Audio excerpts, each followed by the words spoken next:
Oh, we're live now. Just saw the alert. So, we are starting on stardate 52880.5. 1 week since the signing of the Treaty of Bajor. At current, the USS Artemis is en route to the Andon system and to meet up with the outpost Andon over Andon's Landing. For the most part, most of the Starfleet crew that shall be taking command of this new station that has been, not new station, but taking command of the station, they will be, most of the staff that'll be taking the station will be aboard the Artemis. Currently, most of the station is staffed by Andorians and civilian staff who are slowly being replaced as needed by Starfleet personnel.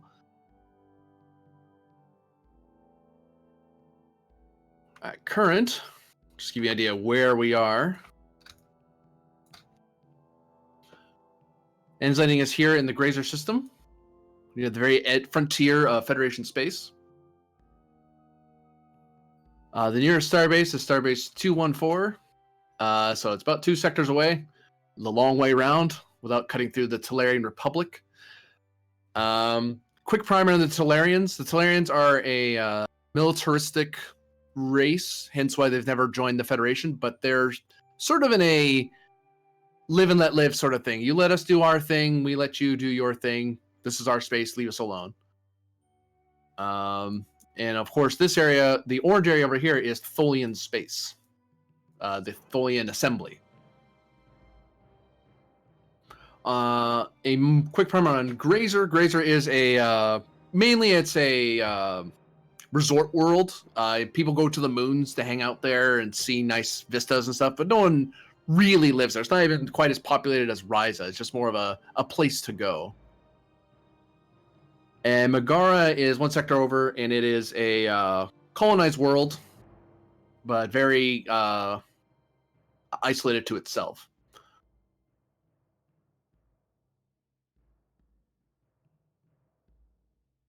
And we will start our first scene with going to the bridge of the Artemis.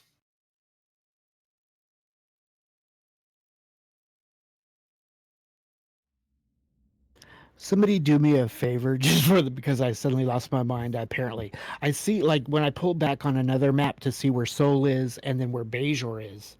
Mm-hmm. What direction is your map? Like, where is Talarian Republic? I'm missing it. I see Talar. Is Bajor north? It's north, yes. It's up this way. Okay. And Gotcha. Sol is more over this way. Okay, good. I need a new mini map. Yeah. No, this is a map I just made for the local area. So it's a truncated version that the 10th uses. Absolutely. Mine just is like the very bottom left corner is Bajor, so I don't have enough on mine. Oh. So yeah, I gotta go get another snippet. Where's the ship? Oh, there it is.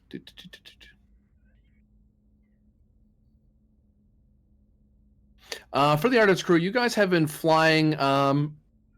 Last place you stopped by to supply up was Starbase 214. Since then, it's been about 10 days so far that you've been at space, just trucking it here.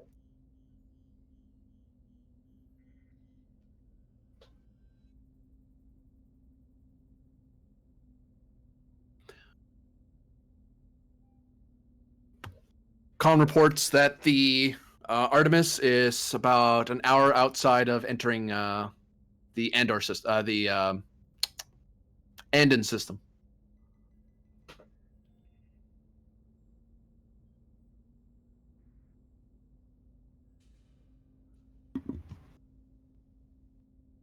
With Commander Ray in the command chair, Dr. Aiden standing by, and Lieutenant Commander Tamira at the science station.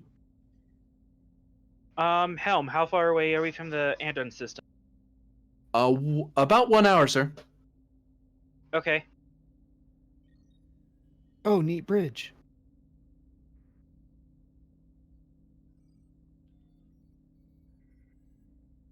Tamara, uh, can we make sure that the personnel and supplies are ready to disembark on Andon Station?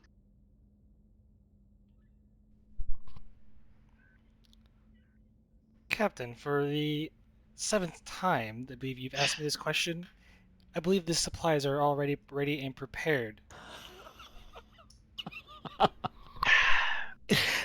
Sorry. I am nervous to unpack. That was We've good. we've counted every hypo in sick bay 3 times. I think we're all right. Perhaps a Vulcan meditation technique will help you relax, Captain. Not necessary. Or a hypro spray.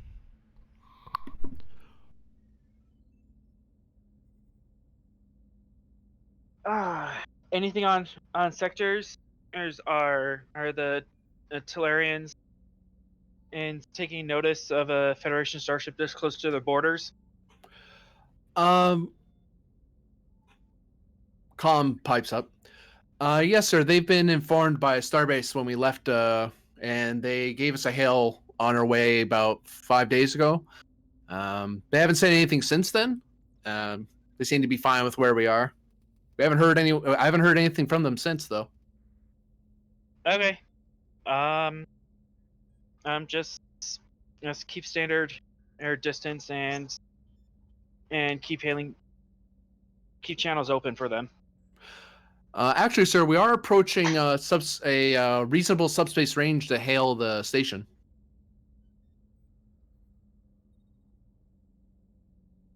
Okay. Or do you want to Okay. wait till we're within visual range, sir? Let's wait till we're within visual range. Aye, sir. Wedding day jitters? Is that the human expression? Suppose so. First time I'm actually in command.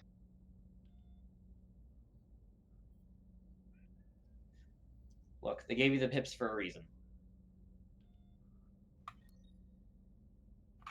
Yeah, I'm still questioning if it was for the right reason.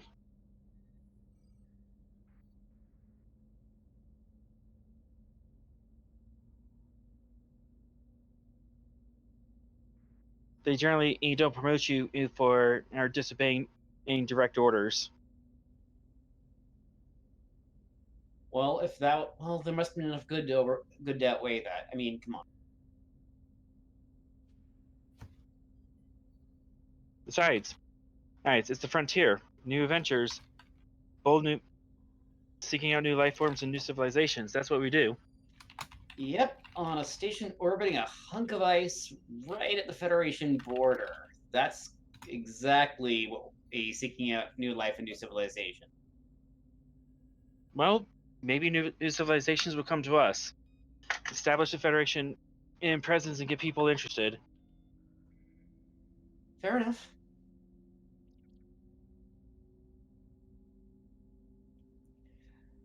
I mean, it's better than field dressing plasma wounds, I'll tell you that. Hopefully this is a step up for you too. I mean, going from a field medic to a CMO, yeah, I'd say that's a step in the right direction. What about you, Tamira? What were you doing before this?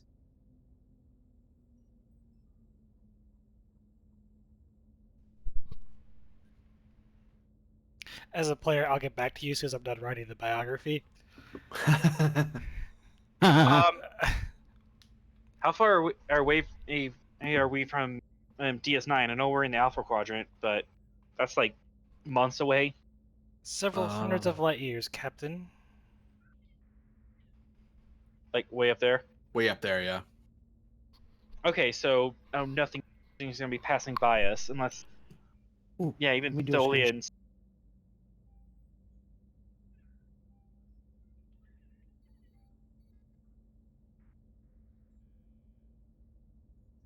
But, of course, when when the Federation took over or DS9, they didn't expect it to be as interesting as it was. So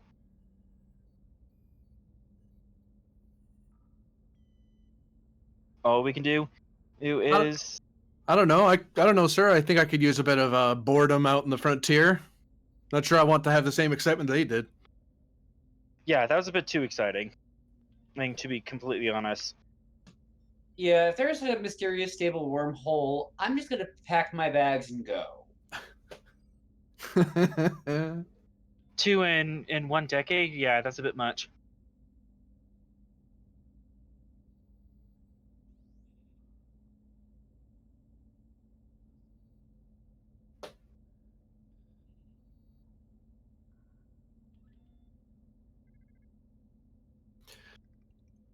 Any other preparations on the approach to the Andon system? No, I think I've neurotically prepared for the past 10 days.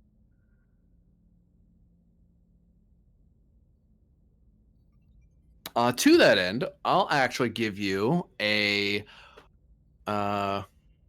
control plus command difficulty 2 to make sure you have got everything. Your fellow officers can assist you with this using the relevant department skill to show that they. So it'd be control plus medical for the doctor, control plus science for the science officer, to assist with making sure everything possible that could be ready is. Focus, composure. I think in your case, yeah. I have no relevant focuses, so I will just go ahead and roll the assist.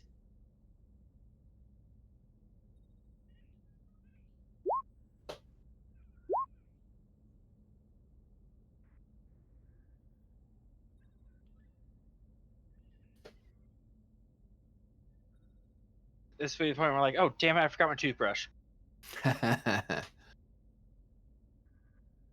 Is Ebdon the doctor? Yes. We have a low control doctor. Ooh, risky. Well, Tamara, do you want to roll in on this, or are you gonna just dip this not in the chance bud. Bajoran, family name is first. Oh, okay, Lorba. Yeah, so it's Dr. Lorbra. Oh, that sounds familiar and it sounds bad. I wasn't thinking of what you're thinking of when I came up with the name, so. I don't remember where I remember it from, but it sounds like it was an evil character on something. Are you thinking of Lorca on Discovery? Because Yep, That Lorca. could be it. it's a gain of 2 momentum, as you effectively have the advantage of being properly prepared for. You didn't leave anything behind on Starbase and anything, and there was something you can bring absolutely everything because the New Orleans class ship is only so big, but I mean it's not a tiny ship. It can hold quite a bit, and you made sure anything you did leave behind wasn't vital, like minor luxury items, spare parts for tertiary systems, nothing major. So things we couldn't replicate in a pinch. Yeah, if you absolutely needed to, you could just replicate it. But you made sure not to leave behind, like, say, the lithium crystals or dangerous gases that you don't really want to be replicating if you don't have to. Metron gas. Yeah.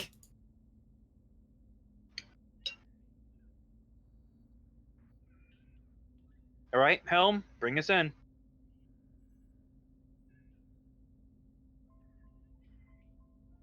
Coming into visual range now.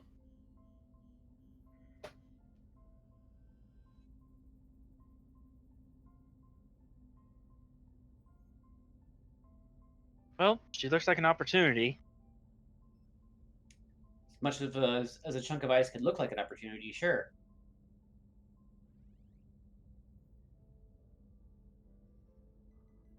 Not exactly beachfront property.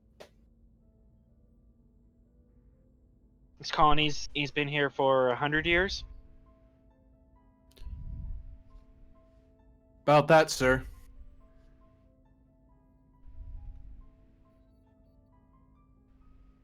If you would like, Doctor, I can find you prime real estate if you're interested in purchasing beachfront property. That's quite all right, Commander. Not sure you want to do that on a Class P planet. Nothing but glaciers down there unless you want to stare at a frozen lake. I don't know. It could be ice fishing. That's true. Open hailing frequencies. Hailing them now. As we cut over to station operations aboard outpost Andon.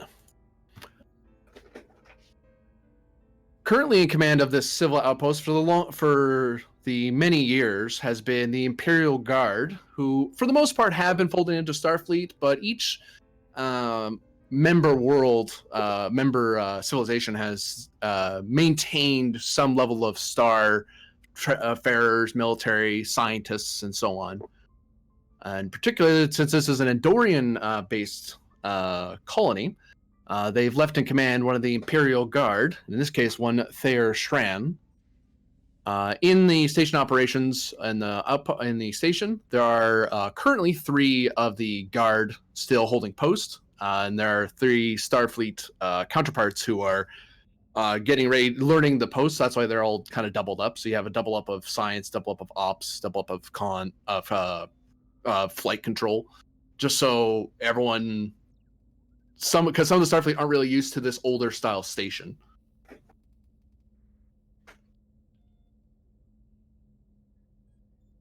Sir, we're being hailed by the Artemis. They just entered the system. On screen. Aye, putting on screen. This is Commander Leandris S. Ray of the USS Artemis. This is Commander Shran of the Andon. Are you prepared to dock? Yep. Yes, we are on approach as stock.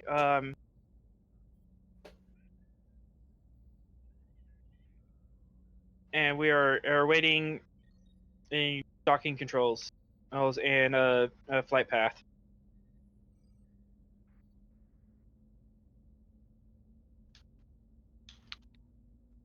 We will be glad to see you once you're on board, Commander. And I'll point to one of the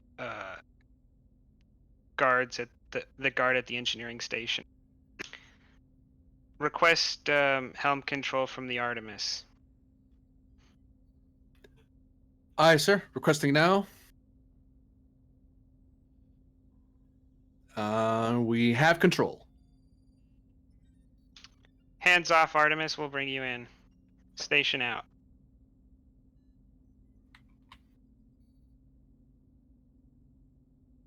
About time they got here, sir. I kind of take around the room, and when I find the opportune moment where none of the Starfleet people are looking, I kind of give "you're damn right" look, and I'll sit back down and wait for them to confirm. Nods. Has anyone talked with Helic yet today? Was he going to be inspecting the ship, or is he working on something down in the lower decks? I can't quite recall. Actually, that'd be one of the Starfleet guys saying that. We normally don't ask. He seems to be able to handle himself. But since the most entertaining thing I've got to do today is to dock a Starfleet vessel, we can see what he's up to. Tactical, can you find me Helic? Helic, where would you be? Since as a civilian, you're kind of free to move about, but you are trusted with the station's maintenance and such. Absolutely, maintenance, supply, and personnel. I think right now, because I know the ship, what's the ship called again? I apologize. The Andon. The The ship Arte- coming is the Artemis. The Artemis. Sorry, the Artemis. We're Since- on the Andon. We're okay, yeah. Since I know the Artemis is coming in with supplies and personnel, I am down preparing supplies areas for that to be moved, and then also setting up personnel quarters for every, all the quartermaster stuff that's appropriate. So that's probably what I'm up to. Sir, I found him. He's on saucer. He's on landing saucer 2. He seems to be making arrangements with the operations personnel there.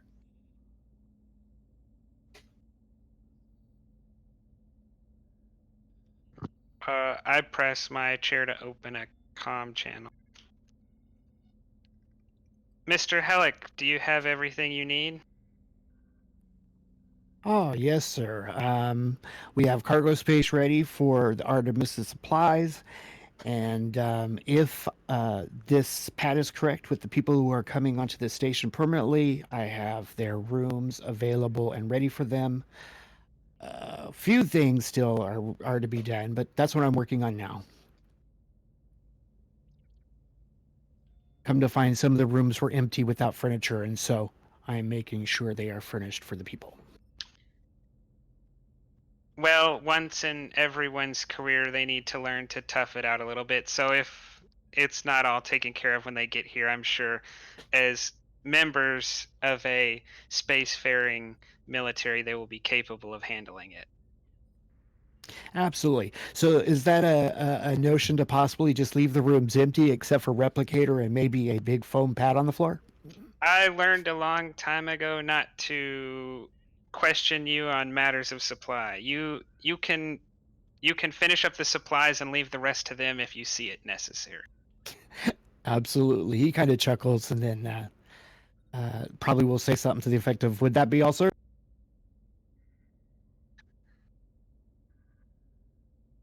I'm thinking lunch in 2 hours.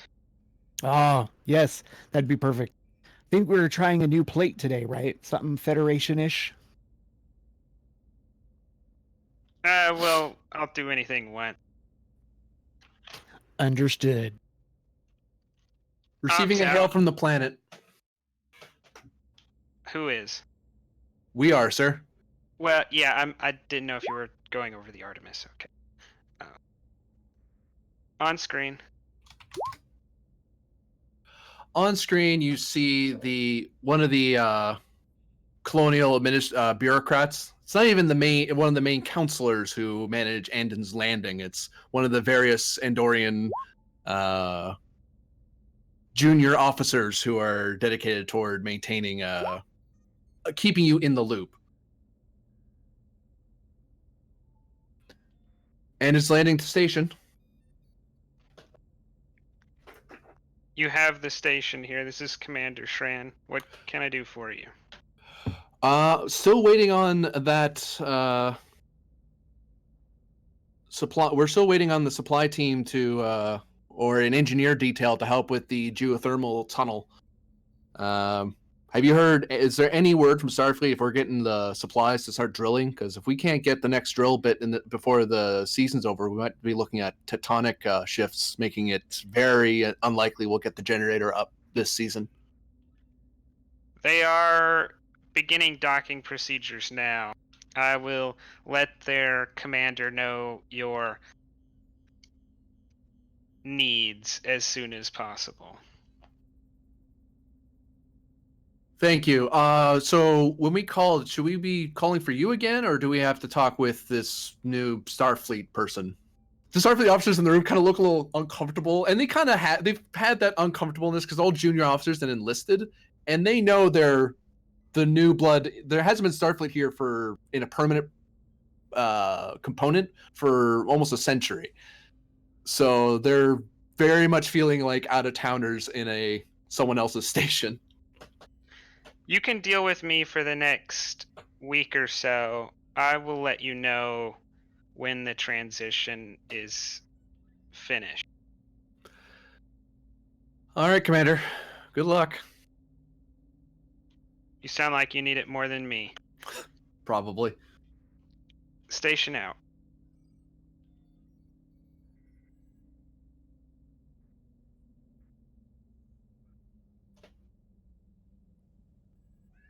Aw, that's awesome.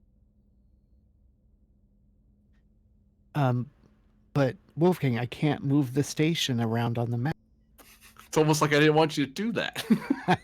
You knew I would. That was the first thing I went and clicked it.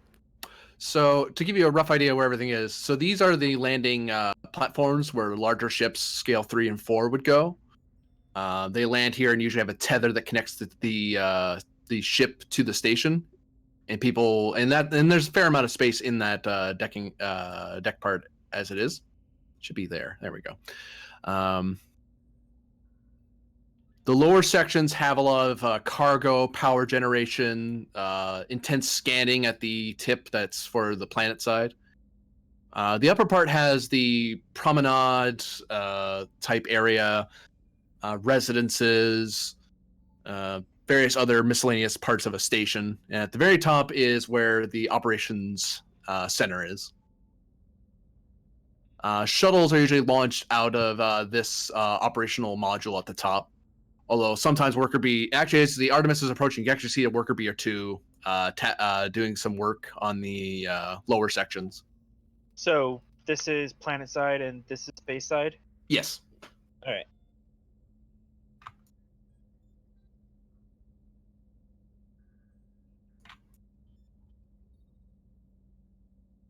Preparing to tether now, sir. Linking up with station. And we're running off their power now, sir.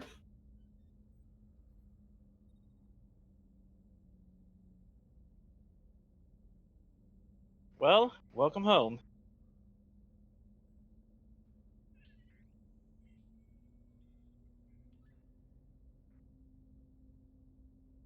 Aye, sir. Way too big. Start Oh, coordinating somebody's with. space. Wow, you guys hated me that much.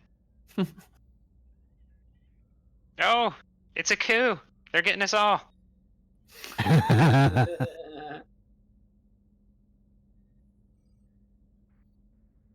I turn to my operations officer. Let's start our coordinating with station and personnel and getting our cargo and personnel offloaded. Aye, sir.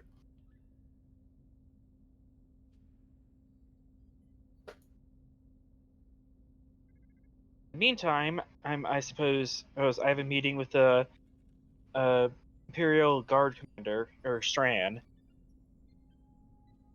Sure, you don't want some backup for that? I think I can handle it, little brother. Okay. Besides, don't you have a sick bay to play around in? Yeah, I guess I should see what ancient biobids I have there.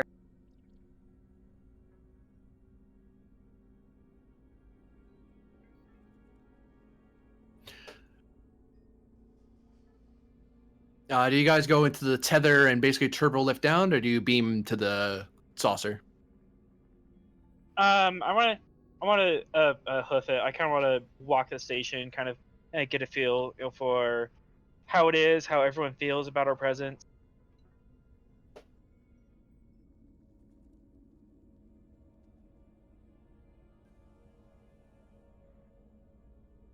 I assume the rest of the Starfleet personnel are doing the same, Yes. or at least our player characters.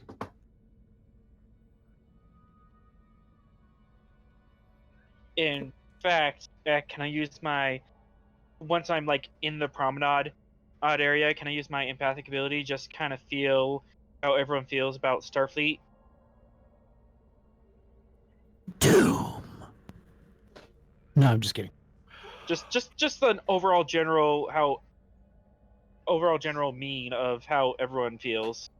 Insight medicine difficulty 3. There's a lot of people here.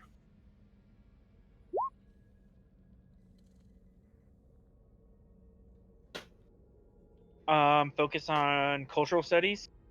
I'll give it to you. and I'm gonna use a momentum, get an extra dice.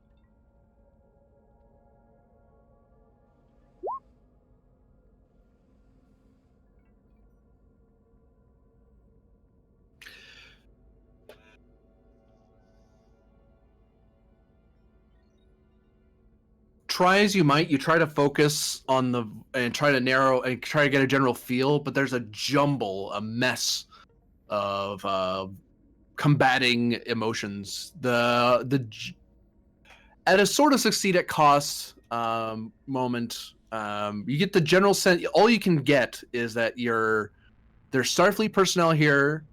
There's colonial people here, mostly Andorians, you think, and there are civil passersby, travelers, people from the planet, that sort of thing, as opposed to just. Can I get a rough ratio of all those feelings, or is it? It's all muddled. They're all thinking about different things. There's no real united mindset. Okay, so at least there's not like an impending feeling of, oh, we hate this change. There's people who do. There's people who don't. There's people who are very glad to see old family members. People who are not looking forward to talking with this jerk face. Okay, so at least it's not uniform against us. So I guess I learned something. Stepping around a corner, along with some station personnel, you see a Tellarite step around with That's me. various crates being milled around on anti-grav sleds as your own personnel are starting to come in to start hauling things in, and they actually start going by you. Gonna have to sidestep a little bit to not be in the way of the work. Helix says, welcome. Here's a pad with all your room assignments for the new personnel staying on the ship. I understand that we have two different sets of supplies. Some supplies need to go down to the planet for geothermal drilling and such. Those we will have directly transported from using the station's power. We'll transport them from your ship down directly. No need for a middleman. The rest of this stuff, we have some grav beds for the more fragile stuff, and the other supplies will be beamed over as necessary. Anything I can help you with today, personal matter, supplies, or engineers for the Artemis? No. Oh, thank you for arranging for the transport of the planetary supplies. I was looking forward to making sure that we let off with the local supplies first, rather than and and unpack our bags before, or we get you the supplies you need for the drilling. Understood. Well, my name is Civilian Quartermaster Hellick. I am kind of a engineer of the station, but mostly right now I deal with personnel and supplies. So need anything or need to know where something or someone is, let me know, and I should be of help. Nice to have you on board.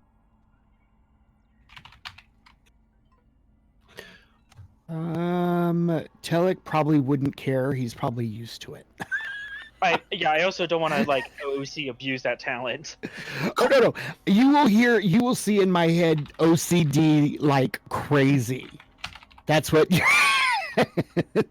OCD. But yeah. And then there is a part that you'll notice that you feel him, but you notice there's the part that you can't read is an electronic component because he has a neural interface. It helps him with supplies, personnel, and such. I just cock my head. I don't say anything.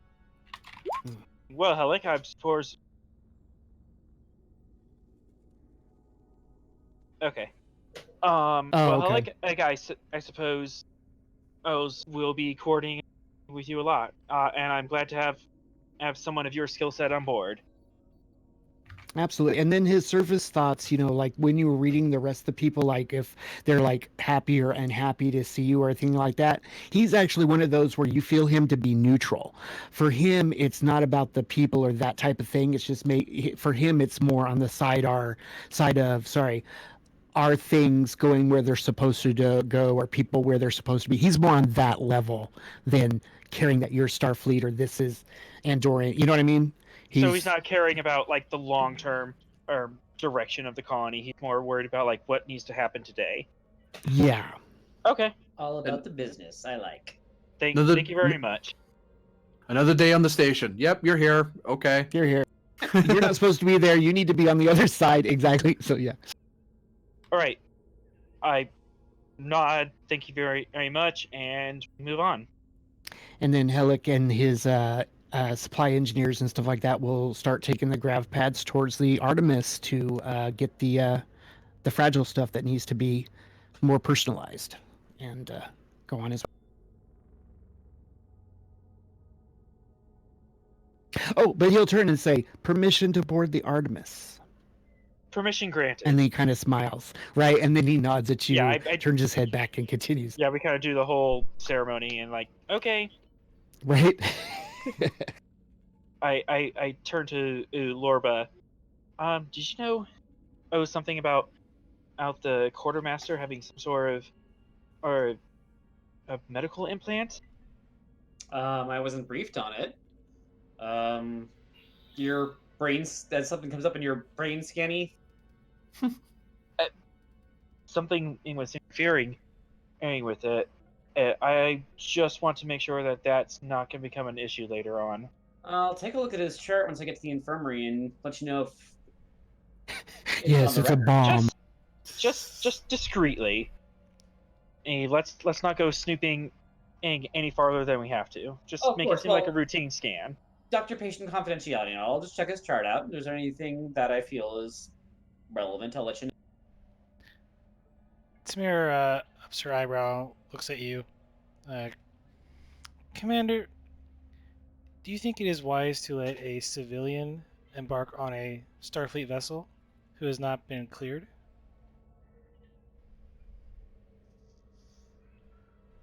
Well, El Trust has to start somewhere,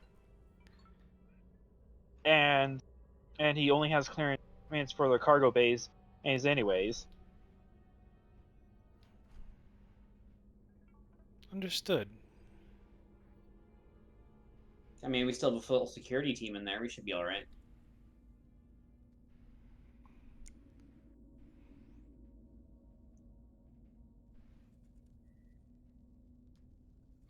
So where do each of you go? Are you staying as a group? I'm heading for the command. Okay. I want to make my way to shake hands with Shran. I did not mean for that to rhyme. I'll go ahead and check out the infirmary. An interesting thing is, since you brought it up, Helic is not nosy by any means. He follows rules, so he only, like you said, he only has means for supply. So he goes straight to the cargo bays, does what he needs to do, and that's it. He doesn't go anywhere else. A to B. He might even be yelling at his people under him. That's none of your business. Get over. What about you, Commander? Or sorry, Tamira, I should say.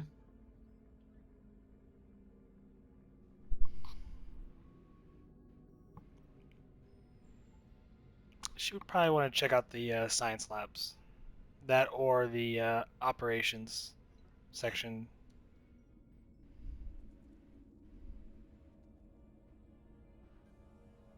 All right, so we're going to have rolls all around. First off, Helic.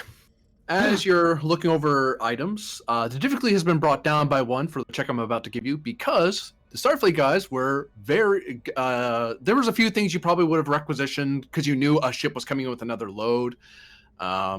New parts, a new power coupling, that new refit of a certain array panel. There's a ton of stuff a station like this needs to keep running, especially if they want this to be Starfleet quality.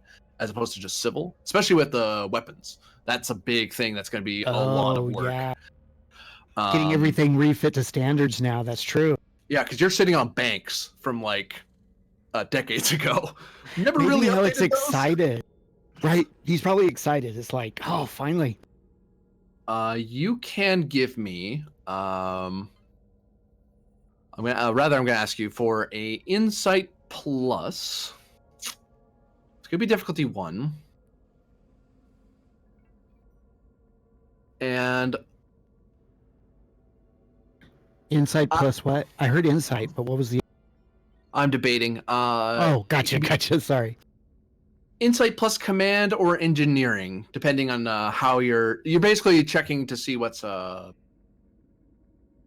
if there's anything amiss in the load, or if anyone's acting odd among your staff. Good question. I think right now, because I'm on a Starfleet cargo bay, making sure everything's going to the right place. I think, though engineering is my best, I think this defaults to a command moment where I need to make sure I don't get in trouble for things going to wrong places.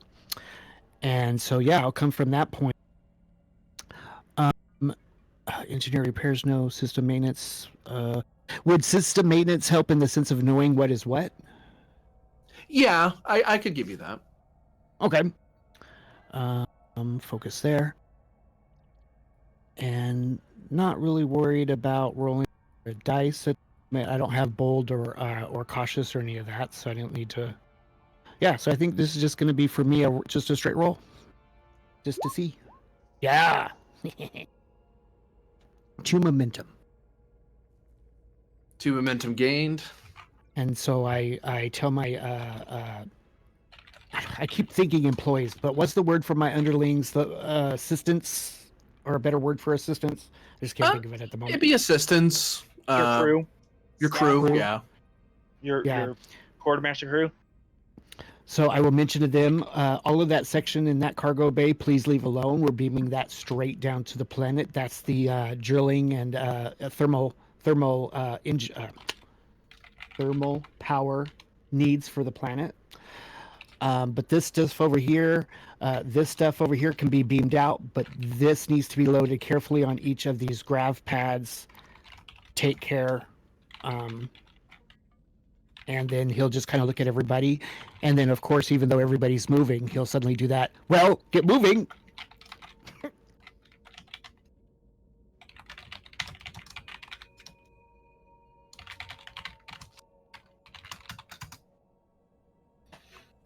Oh, I see something. Okay.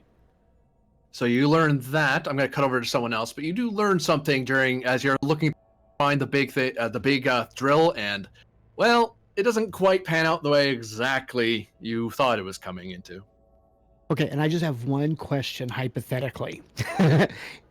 In the sense of it being assembled, is there room in the Artemis's cargo bay for pre-assemblage, or is that moment where I realize I have to still beam everything to the station, build it, and then beam it down? If the cargo bay wasn't so full of stuff, you probably could build. If this was like the only thing they were bringing, you could just build it there in the cargo bay, and that's probably why it's the way it is, because that's the standard way you'd ship it. But you'd have to get all the cargo out first and then do it. Or just bring it along to the station and then build, or the planet and get it built there. Okay. And so that's probably the first moment. Well, okay, sorry, not the first moment, but one of the many moments where the crew now sees Hellick go into that angry Tellarite moment of, God damn it. He's doing his thing now. It probably, in fact, leaves them to get the work done, especially the grav pad work. And now he's headed to command, station command, to find out from Shran or the planet which probably is the best way to do this. Build it here or build it down there, etc. So he'll head command wise. Okay, so that's where he's heading. And your crew, the station crew, aren't thrown by your tirade. They're used to this. This happens, especially on this darn station. The Starfleet crew are a little taken aback for a second, like, whoa, because they've had a pretty chill trip, so with a rather decently maintained ship.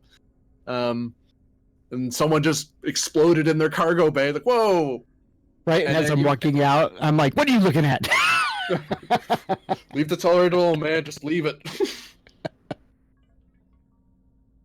We're gonna cut over to Tamira. As you get into one of the sections of the station, along the arrays on the outer edges of the station, of the outpost, I should say. And you get a good look at the rather high resolution sensor grid that's in place right now. And it does seem that there are a fair amount of. There is some science personnel from the Artemis coming over, but there's also a lot of there's Vulcan scientists here. You see some Andorians. You see a Klingon among them, as they're all talking about some new phenomena that they just discovered. There's a bunch of geologists who are talking about the planet and the new sensor, how the sensor cannon, as it were, at the bottom has discovered something about the planet core. And a few others are just talking about a variety of things. And there's actually, for a station this old and out of the way, there's a rather healthy amount of science personnel and equipment. A lot of this is probably the most advanced part of the station you've walked into. Whereas the rest of it's kind of that old retro look. This looks more modern. Or contemporary, I should say.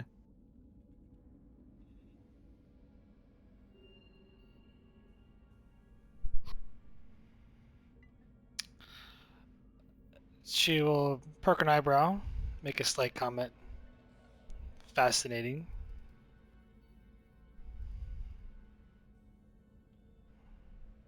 Is the Vulcan in civilian clothing or Starfleet?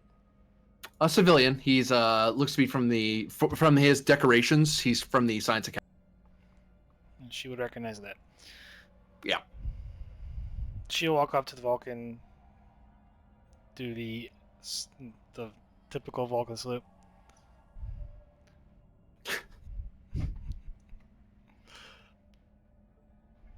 Greetings. Mm-hmm. I am Lieutenant Commander Tamira. Yes, we were told to expect you. Yes. Was your journey eventful? It was. May I ask, as humans would put it, what is exactly your assignment here? Well, I've not been formally assigned. I made a requisition from the Academy to study the planet. It has certain properties that don't match up with most planets of this class. Intriguing. I would not mind Are to you assist you in that if you would require it. I would welcome it. Are you have you trained on the old model sensor deep planet cannons?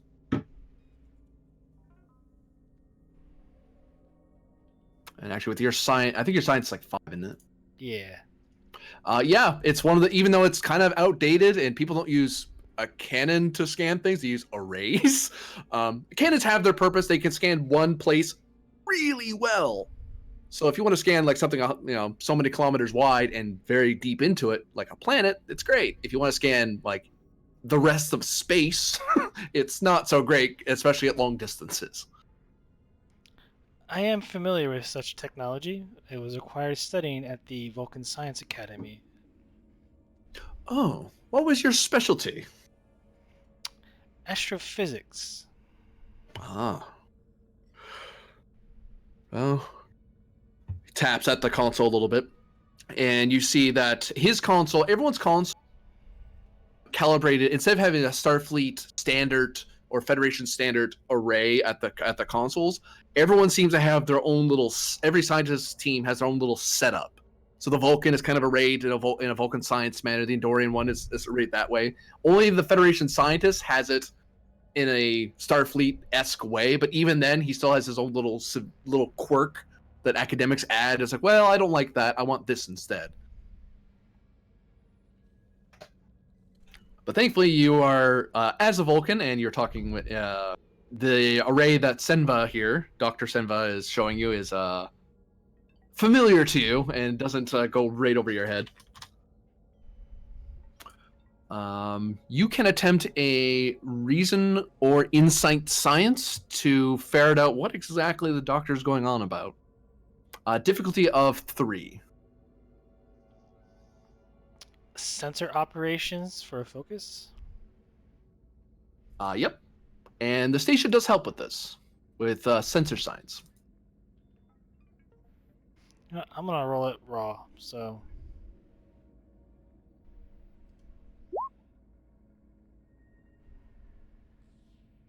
And station assist with sensor science.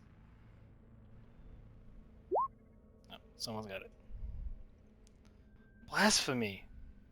What is this? It's an old ship or station. It would appear, Doctor, that this sensor array is out of calibration. It appears we've drifted a few kilometers. That would mar the results. That means we'd have to ask the station to realign. I do not find requesting things of operations the most productive use of time.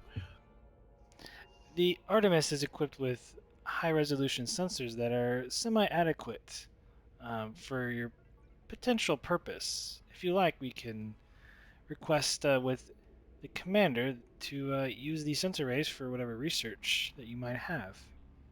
Oh. Well, that would be most convenient.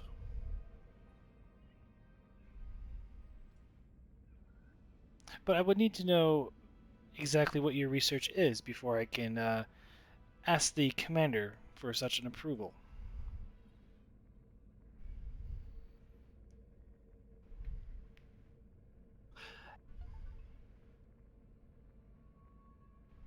Well, it's hard to say. See, when it comes to planets such as this, and we cut off to somebody else as he goes on to explain his discoveries as best he can. And I'm going to type something off to you so you can have that information later. All right.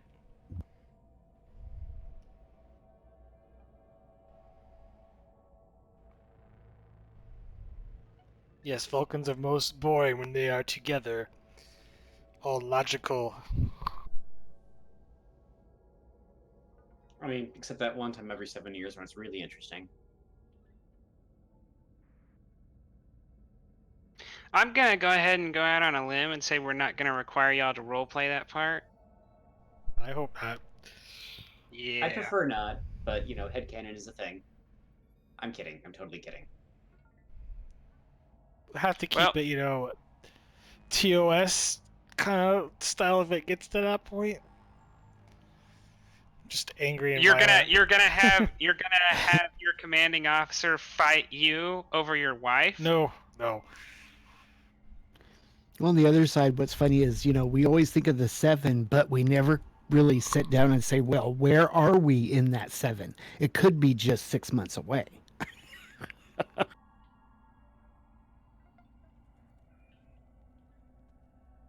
Yeah, I mean, T'Pol shows that they don't really plan it all that well.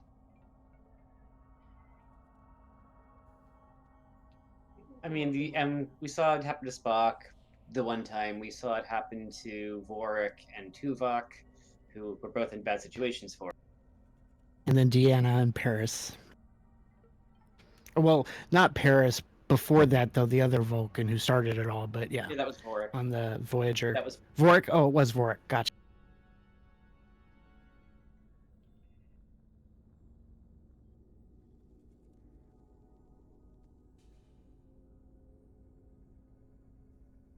I see his face, but over his head is Vulcan dude. Yeah, I just had that one episode. He was kind of just there. Right?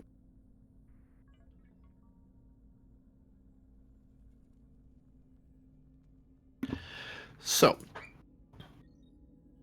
we cut over to Dr. Lorba. Okie doke.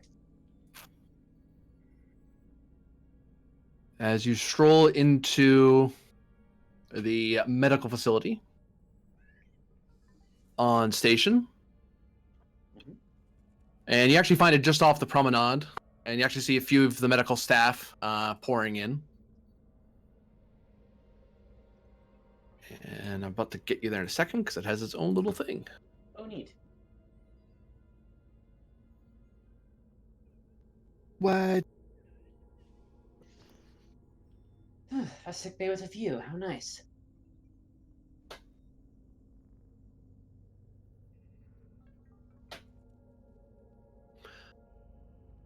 You see that the technology here doesn't seem to be nearly as advanced as you're used to on other stations. A lot of this tech seems to be from decades ago that has been refitted for more modern use. And your predecessor, and actually in this room there are a couple of Federation doctors who've been kind of providing medical help for the last while. And they'll actually be joining the medical. They'll be folded into your general staff as civilian doctors to just help. So Starfleet didn't have to drain as many of their doctors away from Starfleet use. Gotcha. I mean, that's why they sent one of their lieutenant junior doctors out here as opposed to a commander. It's like, well, we could send a commander doctor out there. It's a frontier post. We're not that worried about it. Fair enough.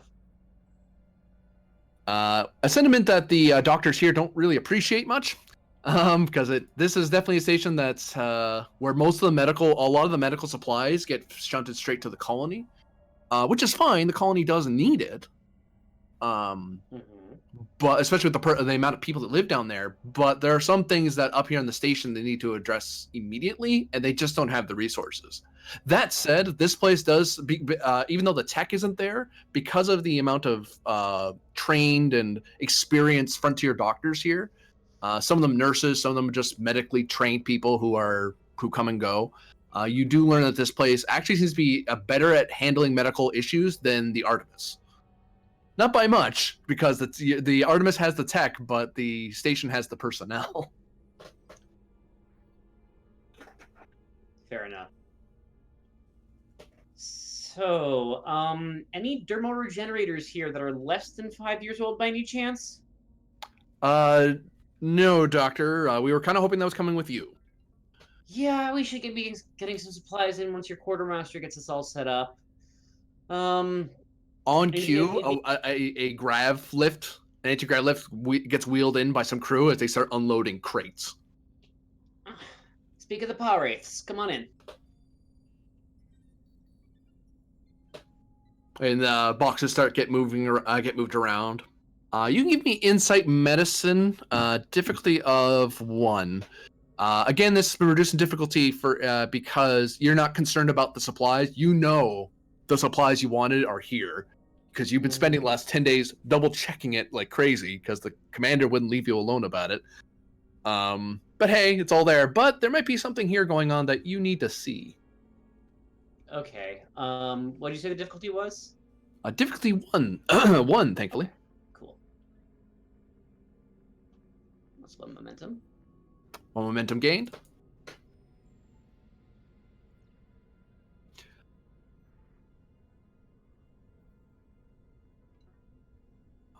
Where the fudge? There you are.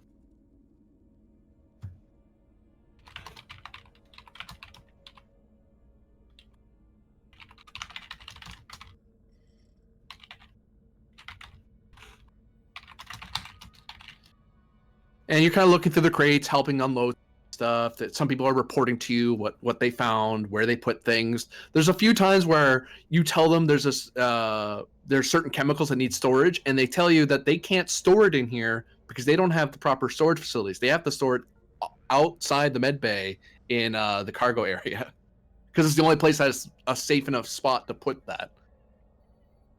Okay. We're gonna need to update our containment facilities. Then I'll put in a request for that with our lovely quartermaster. Any importance to this cargo that I should be aware of? Ah, I get the message now.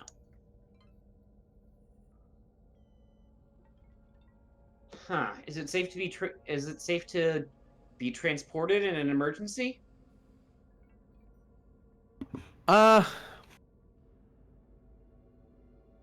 It's better not to, Doctor. We find that the cargo transport up to medical grade, they can move cargo well enough and people in a pinch, but anything that's particularly sensitive, you really don't want to be using the secondary transporter grid. You'd have to use the primary. Yeah, which during emergencies, usually command wants to hang on to that for beaming people. Yeah, I guess the last thing you want to do is load that no hypo and realize the preons have fused. All right. Well, we should if you haven't done so already, we should probably set up some kind of a contingency plan in case we need to move it in a hurry. I have to come in.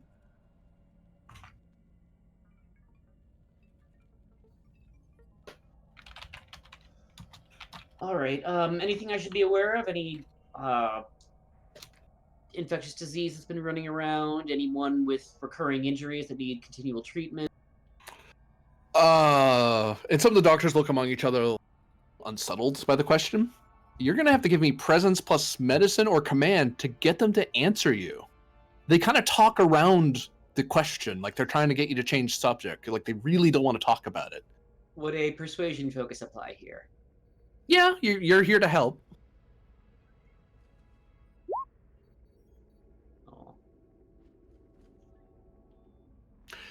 Oh.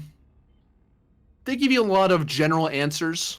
A lot of your standard colds, the case of this syndrome, things that happen on stations, especially ones that are seeing more and more people from various species. But you get this feeling that there's something else going on, and no one's giving you a straight answer. But because they're civilians, it's kind of hard to order them to tell you. Yeah, and I'm the new guy around, so I guess I'll just let that lie for now, and unfortunately. Just take out your face and start demanding answers. No, I'm not Alan. Teasing. I was gonna say it if you did. I'm having flashbacks.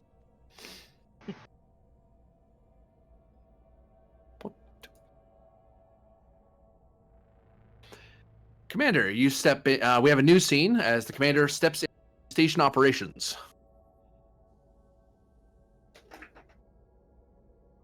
I don't entirely move. I'm kind of looking at what I'm doing. Commander, when you walk in, no one says commander in the room, officer in the room. Everyone seems to be very focused on what they're doing. At most, this guy looks over at you to see what you're doing, but he doesn't even look at you in the face. He looks at your hands to see what you're holding. Looks at where your Type 2 phaser might be if you're walking around with it. If not, he still looks there to see if you have one. And then he stops caring about you immediately when he deems you not a threat and continues working on his console.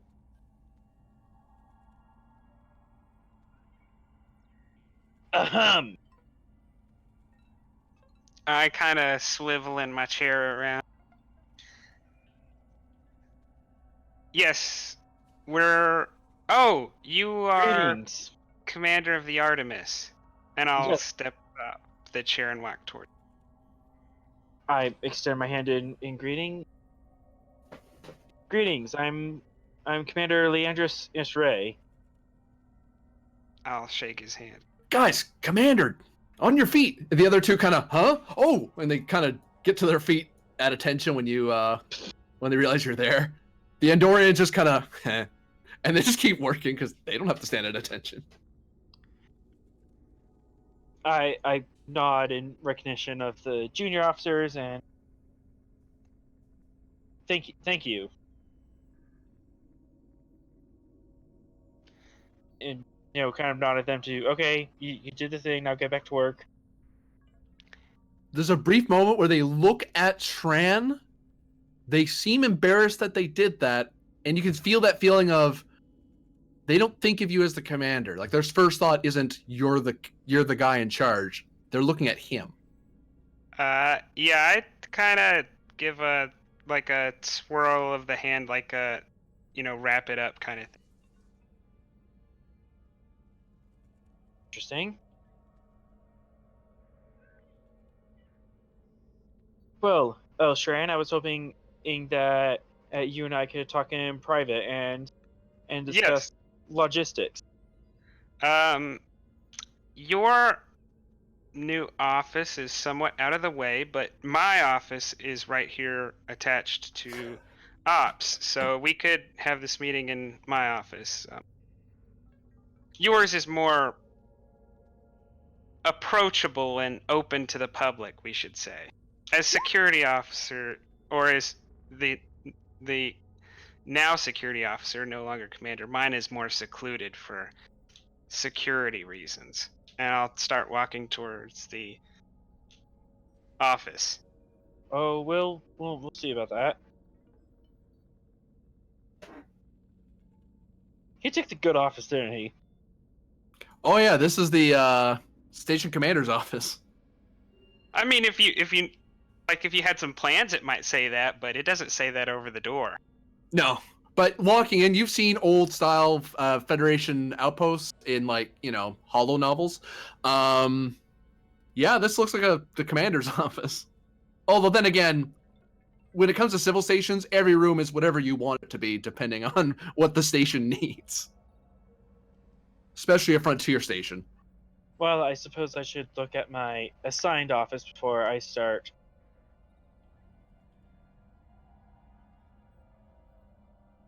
I suppose I can look at my office before I start, rearranging furniture.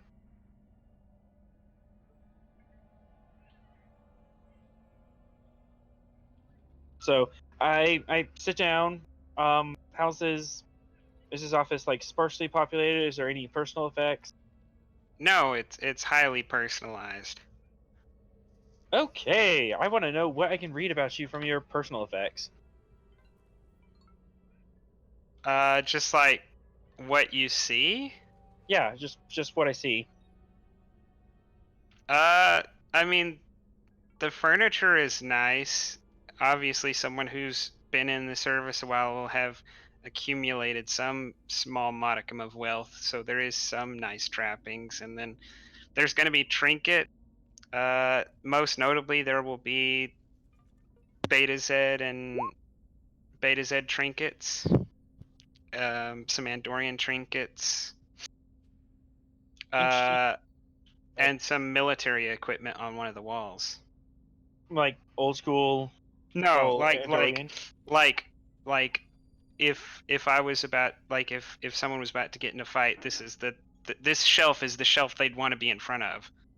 Oh, so it's like modern military. It's his personal there's armory. Yeah, Personal armory. well, there's only one copy of everything. It's not like a couple of old musket pistols on the wall or whatever. It's like the armor, one rifle, one set of boots, all of that. And it's all Andorian standard. As in there's a Andorian plasma rifle on the wall.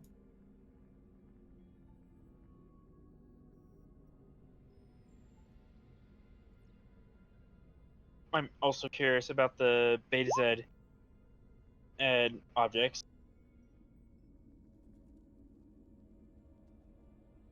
They're Beta Z. Like anything in particular about them, or just Knickknacks. knickknacks? All right. Yeah, I mean, unless you can read the history of an object, they're Beta Z objects. Well, all right. I'm fishing. So, I take note of the room, run my, I'll walk around, look at the knickknacks, and then I turn to you and say, "So, are you intending on supervising me the entire time, or are we going to get a proper chain of command?" I intended to uh, handle day-to-day operations for a week, and then once you have your sea legs, as it were, we could transfer command to you. But this station has a lot of needs. It's very old. It can't be switched out in one day to someone who doesn't know its intricacies. I see that military discipline and has kind of fallen to the wayside. Is that a symptom of this aging station? You saw military discipline in people who do not belong to a military fall to the side. You didn't see military discipline fall aside from Andorians. But then you can't really expect people who don't belong to a military to have military discipline. True, as long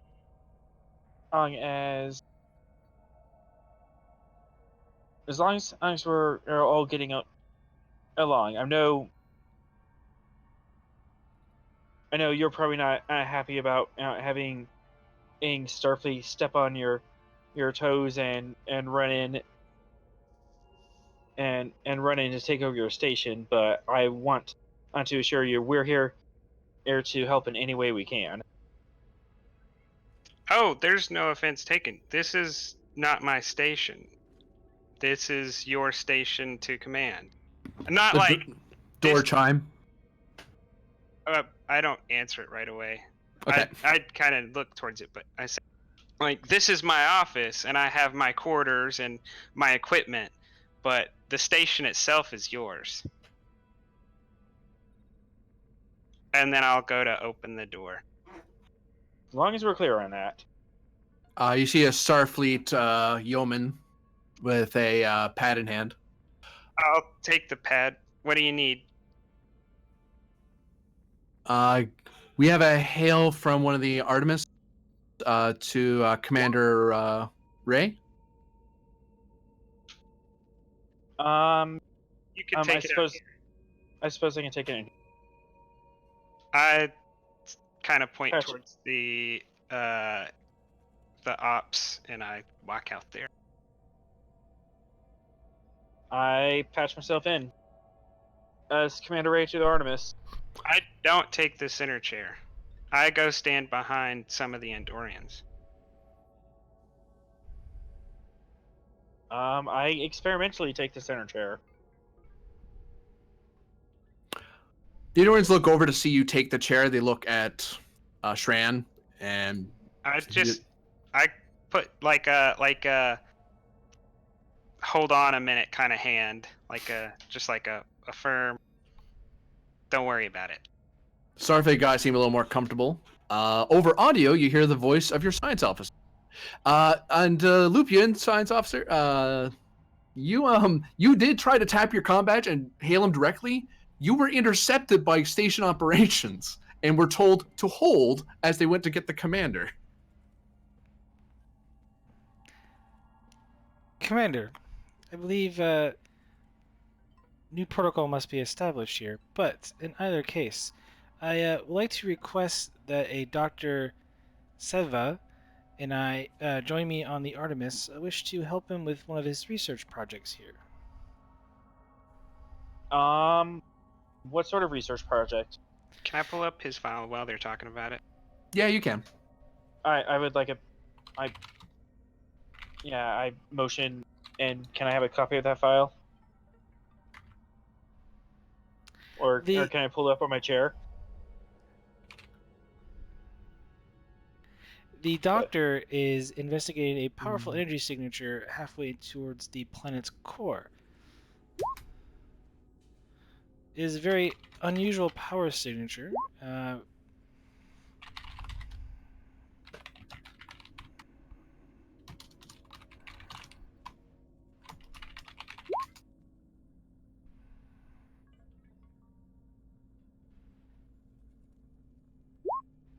Unusual power signature from the core. How deep are we? Are you talking?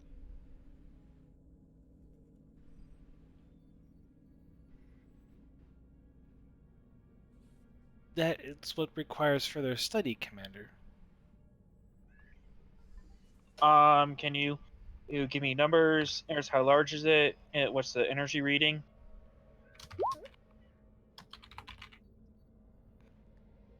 Commander, this is why I'm asking if we could use the Artemis sensor array to start scanning the power signature and get more vital information.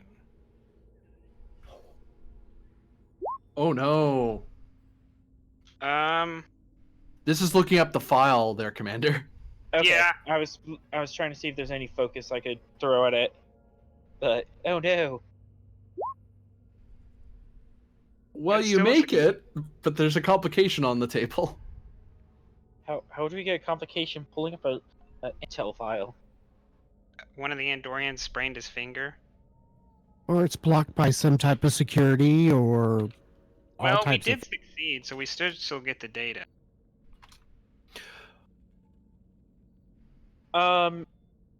Tamir, is this do you think this energy source or is at risk to the station or colony operations? Further information is required, Commander, for me to give you that more accurate assessment on the current issue. Just in case, Ace, I will allow you to take the Artemis and do a more detailed health scan. And can you give me a report? No, not. Yeah, go ahead and take the Artemis and give me a detailed scan. I want to report, or in 6 hours.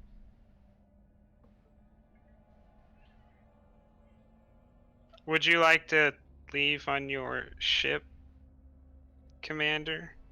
You might be effective there in leading the ship.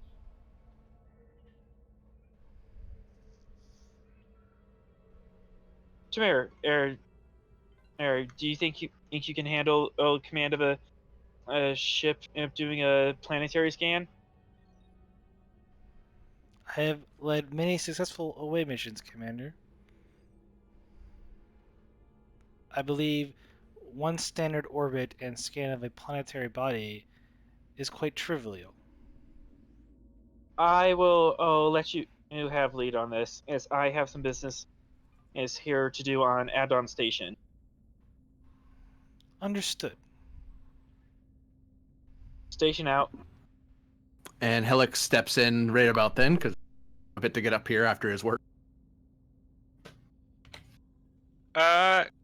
Can I ask if, since I've been on the station for a while, is it new to me that this has been,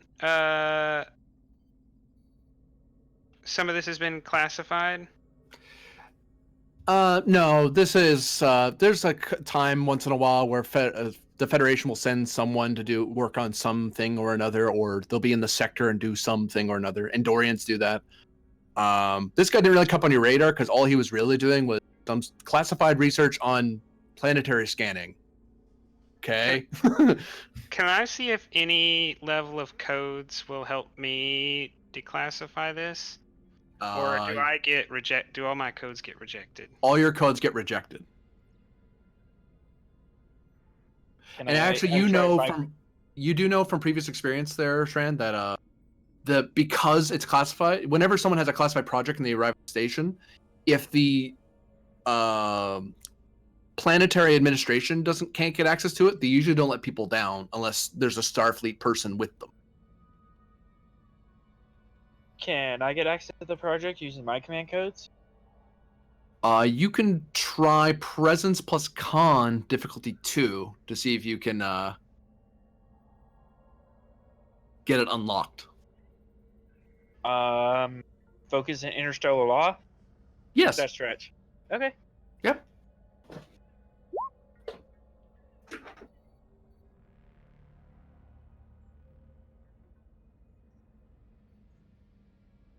You do gain access to it.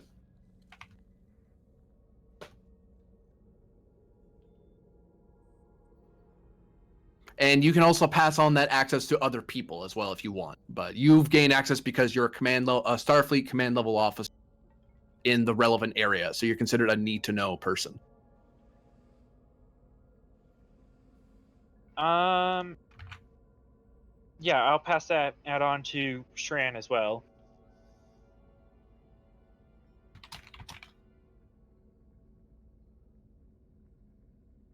So Helek, when you step in, you notice the two of them are tapping away like at their consoles and reading something.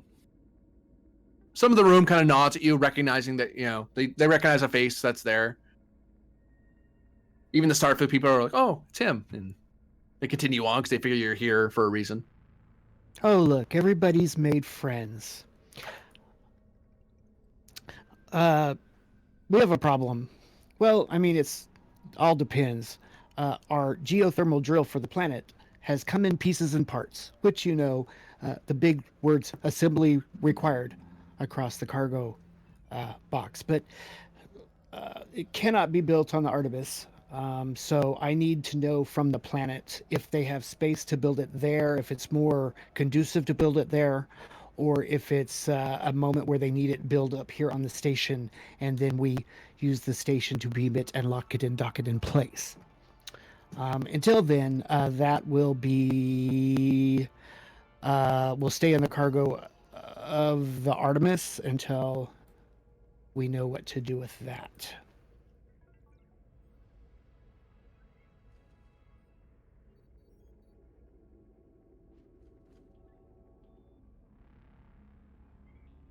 Wait, why did you? I give Shran a warning look because I'm giving him access as to classified information, and I'm taking a risk of trusting him. To frame that a little more for you, theoretically, that's what this guy's looking for. That's what he thinks he's found. He just hasn't, and everyone's kind of keeping it under their hat that that's what they found down there. But it hasn't been confirmed or anything. Right, But still, Yeah, that is.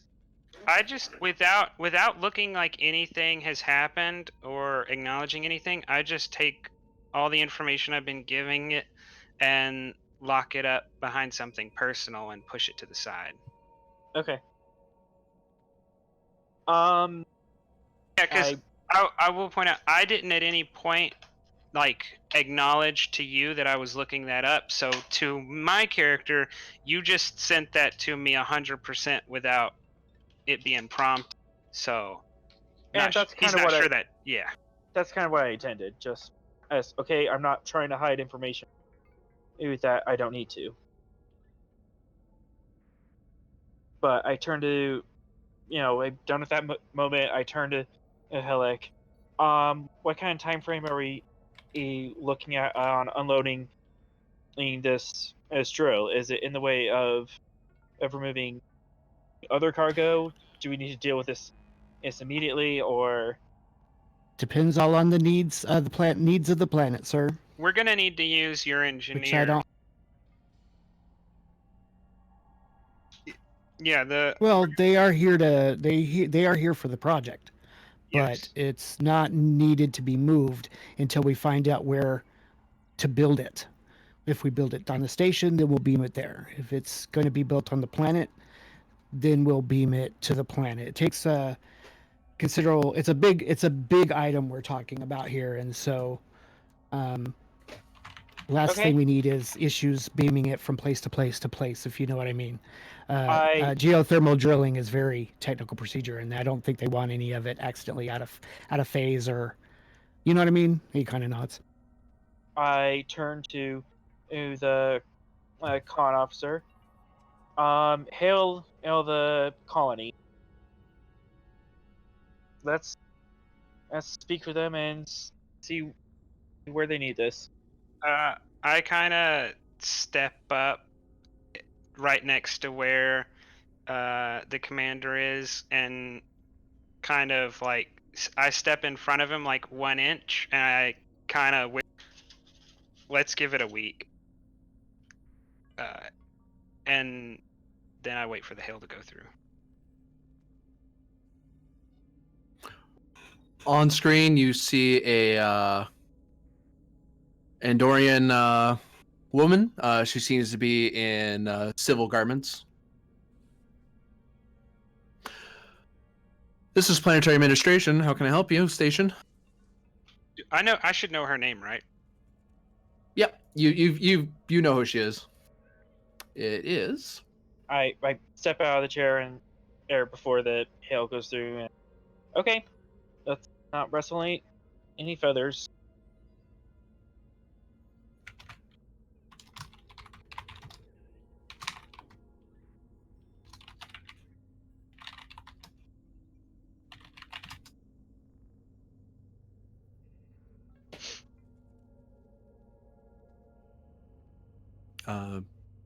Station, how can I assist you? Thara, this is Andon Station. We have your drill. Good. It's disassembled. We're looking to know when you would like it by and where you want it. Sooner the better that we can get it going. We'll have the coordinates sent up and right now, actually. Do you have Helic will interrupt and say, "Do you have space to build it there?" Stand by. Yes, it does seem to be that the space has been cleared for building on site. We were expecting to get it in pieces, apparently. Oh, excellent.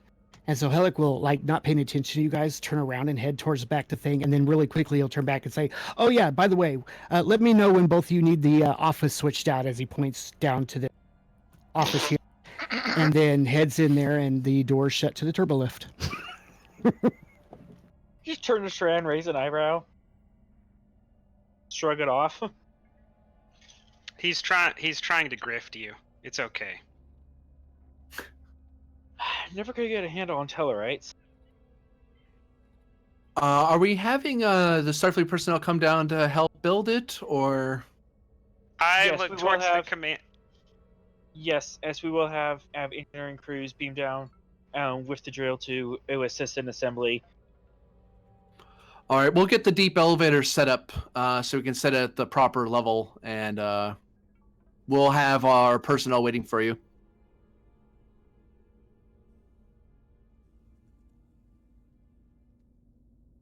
Excellent. I nod to Shran to.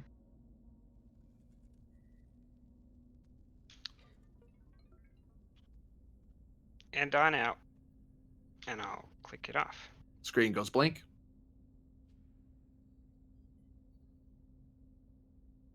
I point towards the Starfleet crewman and I assume the two of y'all can work out the details.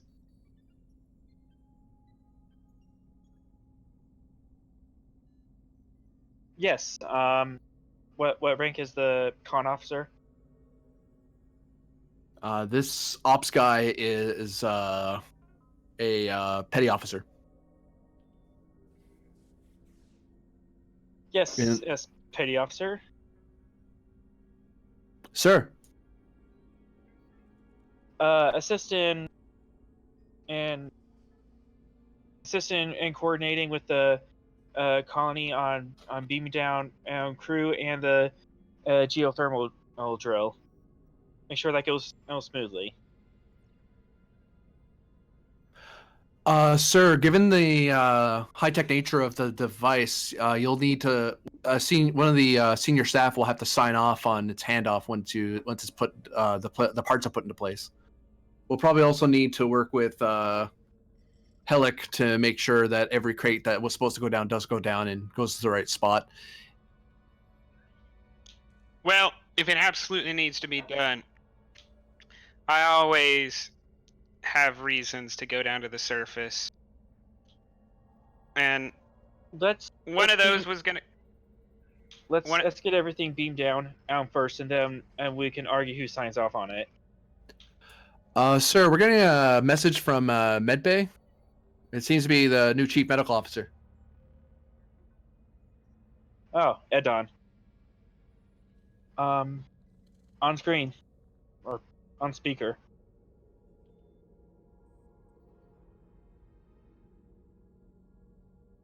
Edon, you are Lorba. Sorry, you're trying to Lorba. get contact station ops for a little bit to get your request through. Since you weren't an urgent matter, apparently you were put in a queue, and you finally got through. There's like 4 other people ahead of you. Oh, I hope this isn't how it's going to go if there is a medical emergency. Hi. Dr. Lorba? Hi, yes, sorry. This is awesome. Yeah, I was putting a request through for my colleagues here. I'm sorry, did I say I was sending a request in, or is this something that is being introduced here?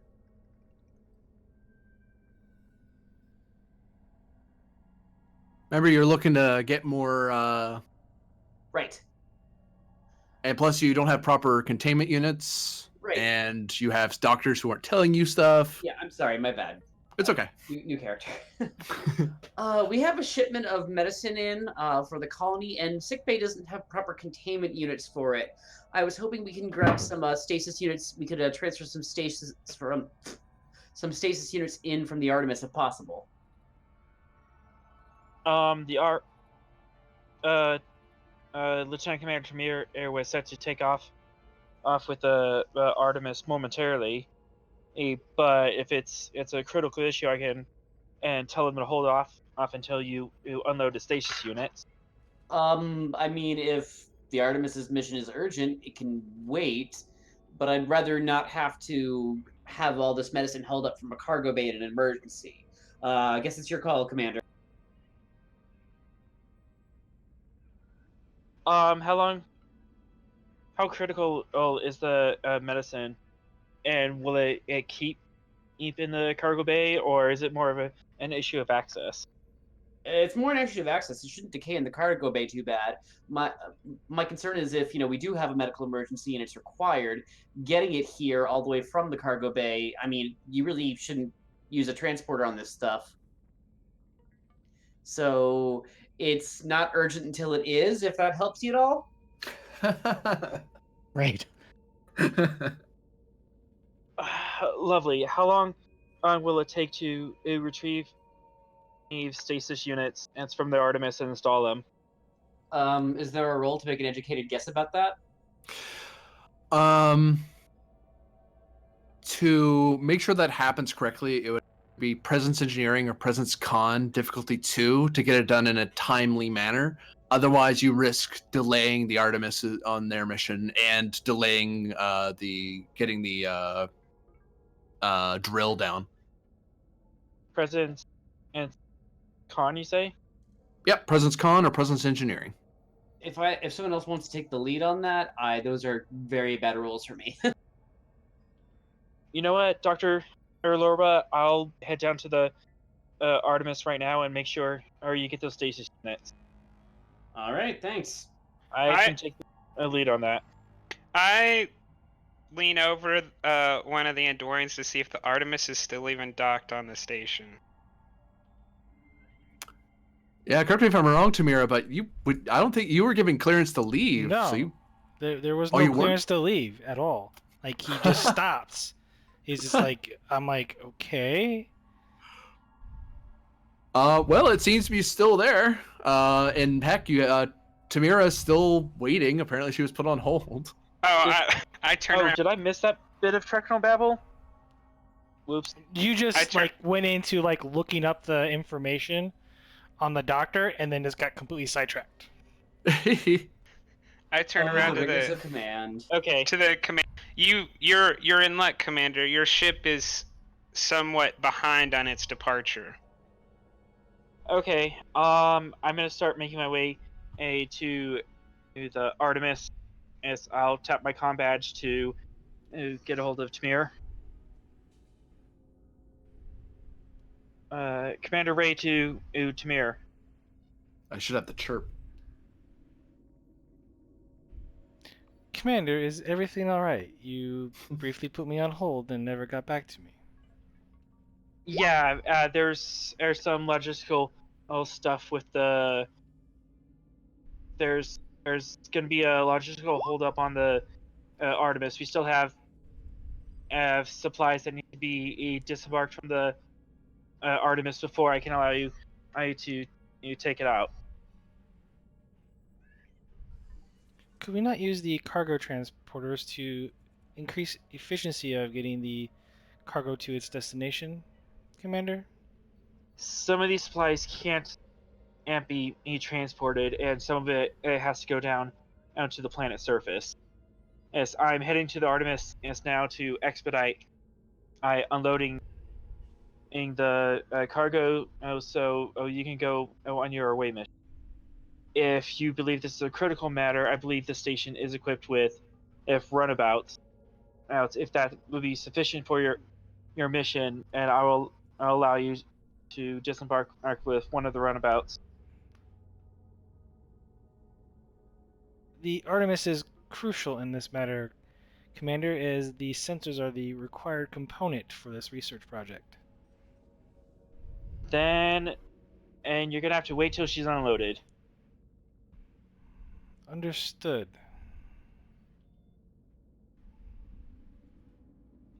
Am I allowed to depart on the Artemis with the Dr. Sevne?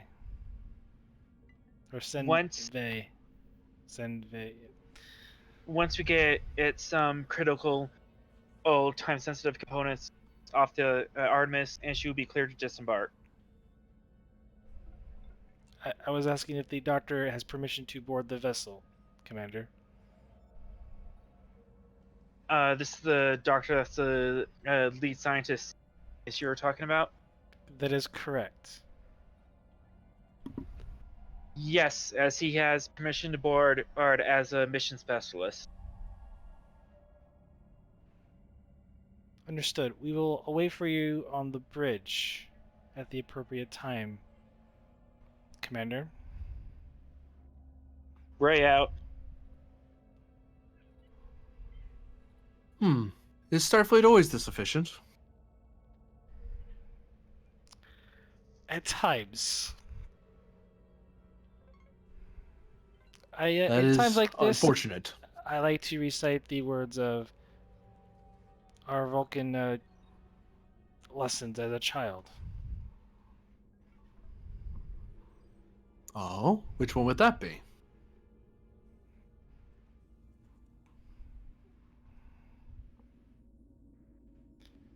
Mainly the teachings of Sirach.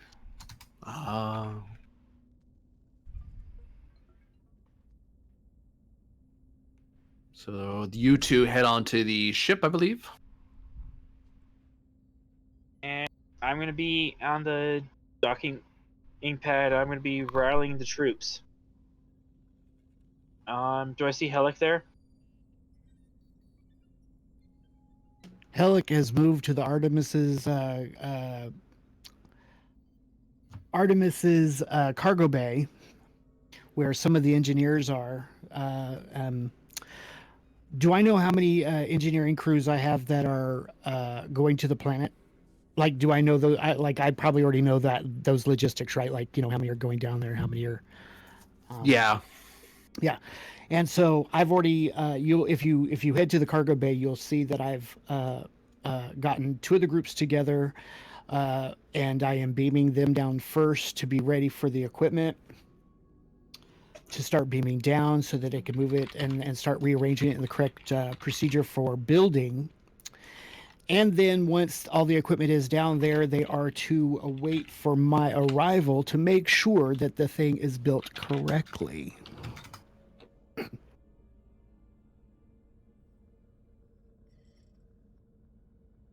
May I assist him? You can, yeah. Just like, hey, we're working together. Presence engineering. Okay, good. Presence engineering. Focus in composure or persuasion. Let's see, non-emergency repairs, system transport. Oh, this is transporters, replicators. So I'm using that. That would apply. I'll give you persuasion actually. Okay. Oh. Strong suit, but I could surely or not. And then last but not least, to make sure, let me see, what am I looking at? There we go, difficulty 2. Okay, I don't have use anything, so I'll give one threat just to get an extra die. Since we only Okay. have one momentum, it's not worth. Ooh, barely made it. Okay, and then now is that the beaming of the people or just the whole process? The whole process of getting everyone, the right people who need to be there, arrayed. Oh, absolutely, excellent. And then I will look at as we all are getting used to our new characters. Is it Commander Ray? Commander Ray. Commander Ray, yeah. So I'll look at Commander Ray and say, will you do the honors of beaming me down, or would you like to join me down there as we put the geothermal drill together? Unfortunately, I might have to join the ceremonies a bit later. We have some stasis units that need to be offloaded from the Artemis in a timely manner, and the Artemis will need to be free to do a quick run around the planet. He says, "Oh, I understand." He says, "Our containment our containment pods that we have in our cargoes here at this station are permanently a part of the station. So you're right. It's probably good to bring some more. I can't think of the word. More usable systems for. I imagine medbay, right? They're usually the ones who want containment first." You are correct. Can you think of any other or time sensitive cargo that needs to be offloaded before the day's end? Oh no, Commander Ray. We've actually everything has been offloaded. Because again, the easy stuff was just all transported. It was just the stuff for medical and a lot of the stuff that couldn't be that were on the graph pads. But no, that's all off. The only thing that's left is the drill. And now that it's down, and I imagine that took like 20 minutes or something like that to do it all, right? Yeah. Yeah. And so since that's all done, once you guys get your containment pods off the Artemis, you guys are free to go. I knew they kept you around for a reason. He smiles, but at the same time gives you that that was sarcastic, but I like it kind of look. And then he'll go over to stand on the pad and say, "Well, will you do the honor?" It's already programmed in there. Just Yep. send me down. Thank you. I Have will a good do the day. honors. Oh, and I'm gone. And you might hear me say something because I'm like not sure how long. And I'm like, "So how do you like that?" And then you see me disappear. Sure. So you don't know what that was, right? And so you don't know if I was talking about the station, if you don't know if I was talking about Shran, you don't know if I'm talking about the people. Yeah, that was kind of like left open on purpose there. Nice. Okay. I'm assuming there's still engine crews around me. Yes. Oh, okay. Okay, gentlemen, and we need the stasis pods offloaded from the Artemis and taken to the station in Medbay. Hey, let's get it done. You can give me presence plus command difficulty 2 to make sure it's done quickly enough that you're not having your science officer delay too much longer. Do I want to spend a momentum or? Ooh, and the probably interesting thing is like there's only one like engineering crew left right now because the drill is so important. So it's like the last little team. Do I spend a momentum and for bold or not? Well, I you don't think definitely it's- don't spend a momentum for bold. For cautious. I switched it out. This is cautious command. It's not worth it. Focus and persuasion. Persuade my team to get this done. Yeah, sure. There you go. Get yourself a momentum. Nice. As you're able to get the units shipped off to to the station, and since you were able to coordinate your team effectively, you're able to hand it off rather easily. So that way, you're not having to wait for your men to go all the way in and then come back. They're able to hand it off to some of Helix's people, and they're able to transport it the rest of the way to Medbay. Or carry it. Shouldn't say transport. Carry They're it. carrying it there. Yeah. And Doctor, in short order, you have a bunch of stasis units to contain your medical goods in Ooh, Medbay, yeah. no less. I was on mute, but yeah, grav pads for sure. They're ready for you. Yeah. Excellent. So as soon as we get that stuff set up and set up properly, we're good. Computer. Standing by. Where is Lieutenant Commander Tamir? Tamira is on the bridge of the Artemis.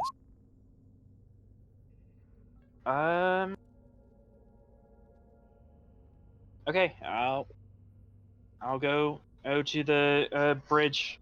It's really quick.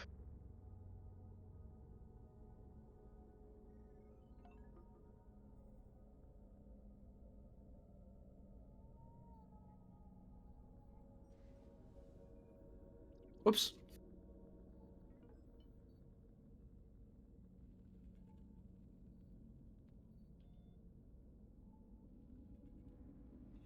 Captain on the bridge.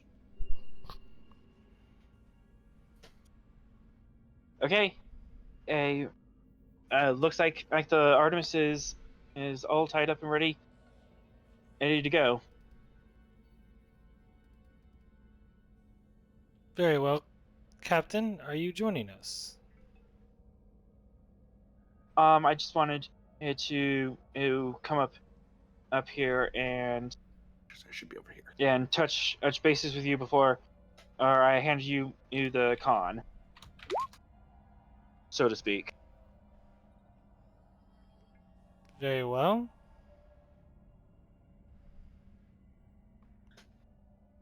Oh, How long should be before, or you will be returning to dock? So I know. the Artemis will remain in orbit. Commander, we will not be going too far. Okay. Don't scratch the paint. That is illogical, Commander, as how could I scratch the paint when I am merely conducting survey scans? I don't know. I just got a bad feeling about all this. And as you say that, Commander, you feel that Dr. Sevna is staring at you rather intently. And you don't get any surface thoughts from him. He's a blank. And you feel like you're being observed and Because he's analyzed. a Vulcan. Well, he's staring at me. I'm going to stare at him. Can I use my empathic skill? You can attempt presence plus command opposed. It's almost like he's trying to do something. Focus in cultural studies or Xeno. Yeah.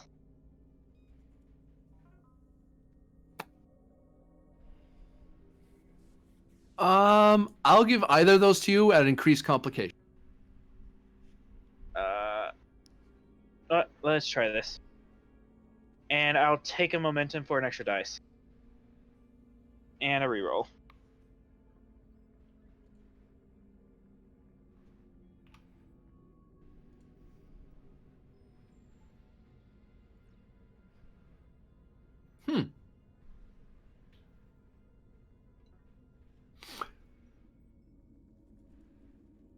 You have a reroll. I'm going to use it. Or not. Oh, the tables are evened. So, how are you going to take that? GM? Both of your guys' heads explode. Technically, is they obvious- can cancel each other out because he can give you 2 threat, and you can spend the 2 threat that you got to eliminate both complications. Or you what- could make it interesting. Or it could be very interesting for both. What happens is the two of you stare each other down. As far as you two are concerned, you're just concentrating really hard. However, to Tamira and everyone else on the bridge, it is obvious these two people are staring each other down. And you can actually see beads of sweat on their face. And you can actually see that they've kind of lost all sense of their surroundings and they're just glaring at each other. Doctor, Commander, is there a problem? No. No problem. Right, Commander? Right. And you feel him with whatever he was doing with your mind, you feel him with cautiously. He's waiting for you to do the same. It's almost like you reach out to someone's shoulder and were trying to grab them, except they grabbed you on the shoulder at the exact same time, and you're both gripping each other psychically really hard, waiting for the other to give, and neither of you did. Until just now, you both kind of let go at the same time. I suppose that such psychic abilities are unknown for Vulcans. And actually, giving a quick glance at him, he looks fairly old. Younger Vulcans, it's possible that they have some empathic training.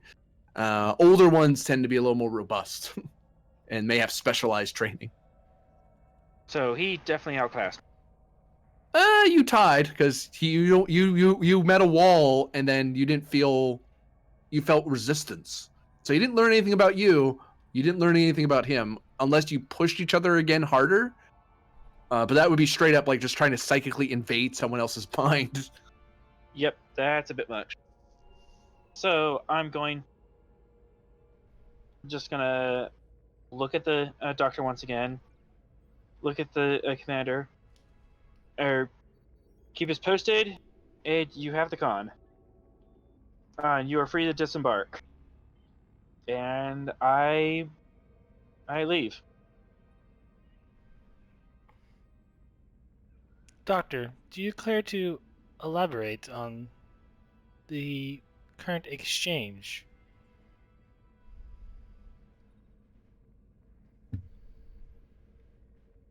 Betazoids have a tendency to overstep the bounds of good propriety, he says quietly to you, trying not to let everyone else hear. I was merely taking preventative measures, especially when it comes to Starfleet Betazoids. I see.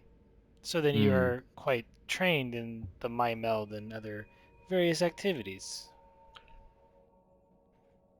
Yes, I am. It's was required in a previous life, as certain people would say. Can I do an insight check on that comment? Because that was really suspicious. I want to do some checks too, because I want to see if that level of just as what it would mean for a Vulcan to have that level of psychic ability. You guys can decide who goes first on the roll here, but for the for Commander Ray's request, it's a insight plus science roll, difficulty 2 to answer that question. For Tamira, it would be insight plus. I would say insight security or con. They're all the same. Oh, okay. I put 2s in Tamara, everything. Tamara, you can go Difficulty first. 2 as well. Ooh. So I don't know which one you guys want to do first to build up momentum for the other one. Why? Well, so I'm rolling a 10 no matter what here for this insight check. So I'm rolling a 12. You go first. Fine then. The odds are slightly better. Focus in cultural studies. Yes, actually. I'm going to use a determination. My value is there's always more to the story. Yeah, I'll give that to you for sure. Nice.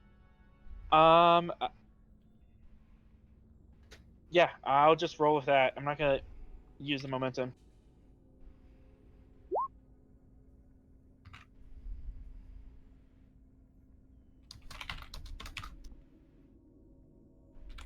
So that is a 3 on the check.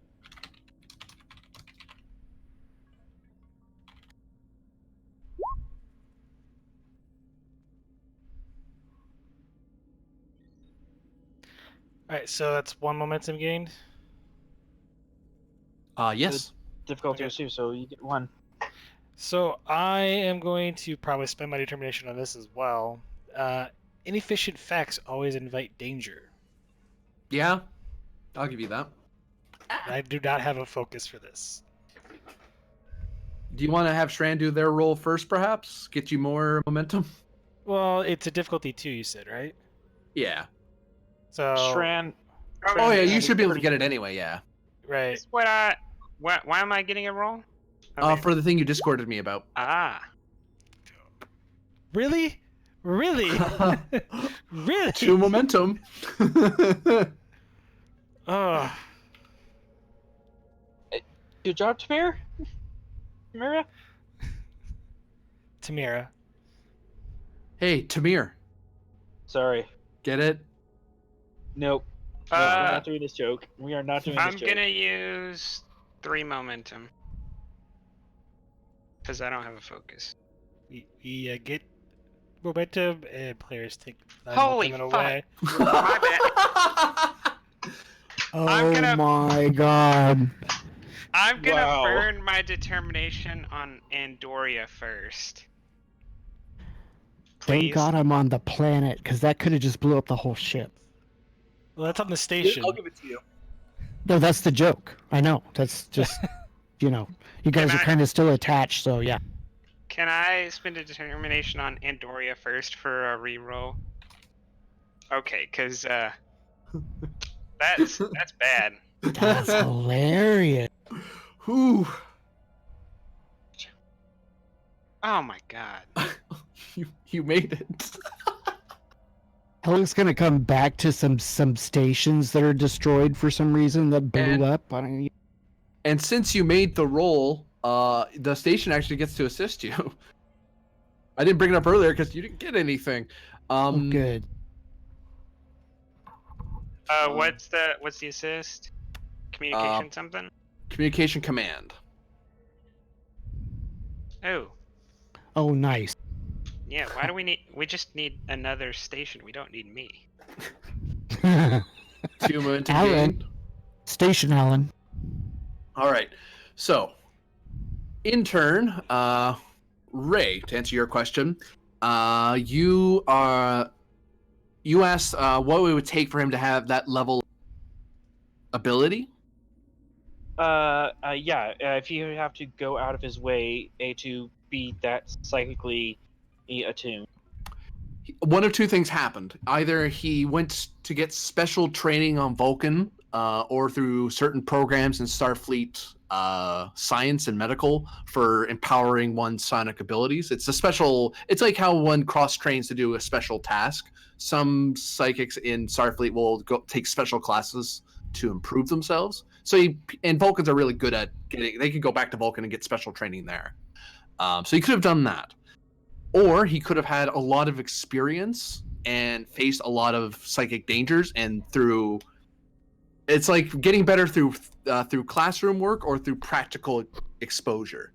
But this guy, to be that good, he had to either like achieve Culinar, or this guy has been through a lot psychically, that he's been hardened into such a keen mind. Based on me not getting surface emotions, it's possible he achieved Culinar. I don't suppose Ozak, if thinking back to my psychic encounter, if there's any way I could tell if there's like a refinement to his technique, or if there's a roughness. Like if I can tell if this was class work. 1 momentum for obtain information. Unless you have cold reading, which gives you that for free. I do have a cold reading. Yeah. Would that work for this? I believe it does. It Let's gives use- you one. It's like the science officer perk, except it applies to people when you're in a social situation. Yeah. So I will use my cold reading to get 1 free question. And This man has not achieved Culinar. That glare he gave you, there was a hint of anger in it. It's tiny, but for Vulcan, that's a lot. That is a lot, and I would definitely know that with my cultural. And Oh, Kolinar, you're process. purged of it. Like Vulcans usually are able to suppress it, and sometimes they have a little surges. But people who have Kolinar are like a still lake. They're completely serene, almost chillingly so. So now I'm. This guy's not Federation though, so he doesn't have a service record I can look up. He does. Remember his file? He does have a file. I'm But gonna we'll go get- back. I'm gonna go back to the station. I want to dig into his file because there's something fishy here. We'll get back to that. Tamira, you were getting a sense on this very fishy answer he gave you. And you get the feeling you've seen that look in people's faces before. Usually not in Vulcan's faces, but back in the war, sometimes when someone's seen something of just overwhelming terror, they tend to have that stare about them, and he has that. He very quickly like shuts it down, but you're standing right next to him, looking him in the face. It's hard not to notice, especially on a Vulcan, as a Vulcan yourself.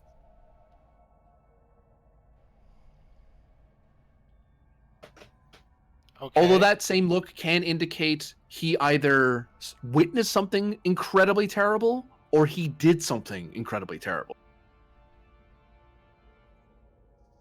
Because he shut it down so fast, it's kind of hard to tell.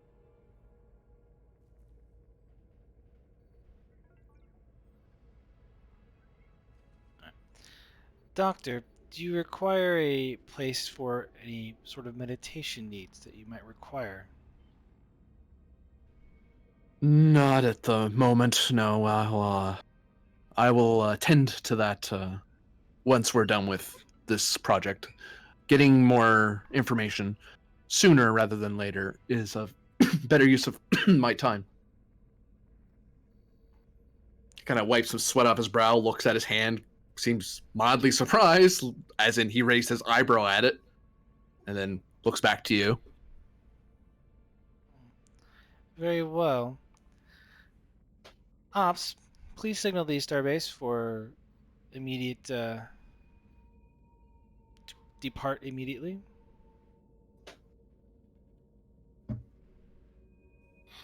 And as that hail's going up, Shram, you run into a lot of hard walls and a lot of officers who outrank you, telling you basically to very quietly drop it. But you know a few people you can ask that won't get you in trouble. It's within your, a few people here or there in the military.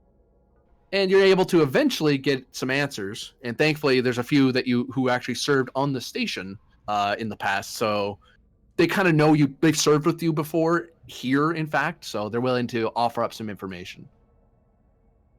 As for the gateway that you're looking into, there's a lot of rumor, a lot of speculation that there's something going on, but there's no definite within the military, within the Andorian military. There's no hard knowledge, at least at a rank, without poking your nose at somebody who definitely outranks you. However, within the government levels, it does seem that the Andorian representative and the Vulcan representative have been meeting a lot since the Artemis left, made way towards Andon's landing.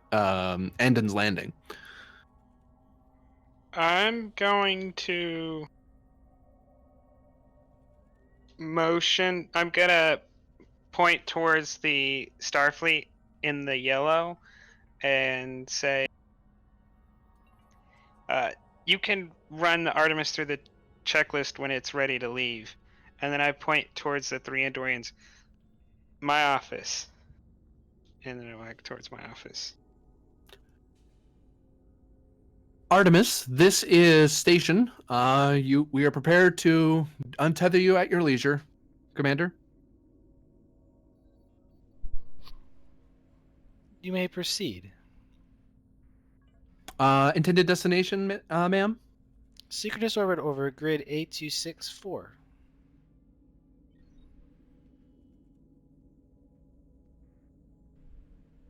Set navigation ping. Don't travel too far now.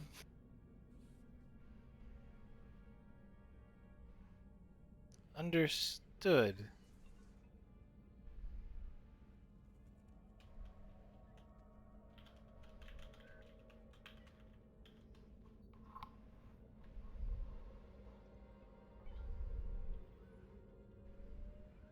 And the Artemis makes way for the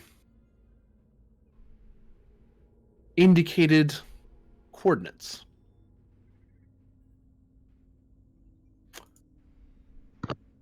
Oh.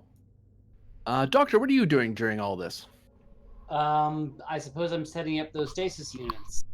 Okay.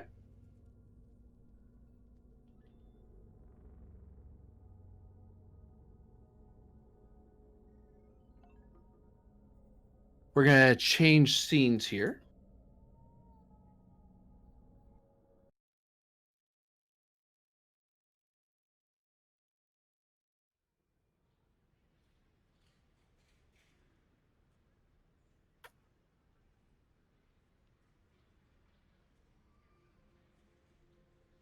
As we go to Andon's Landing. Ooh, nice picture.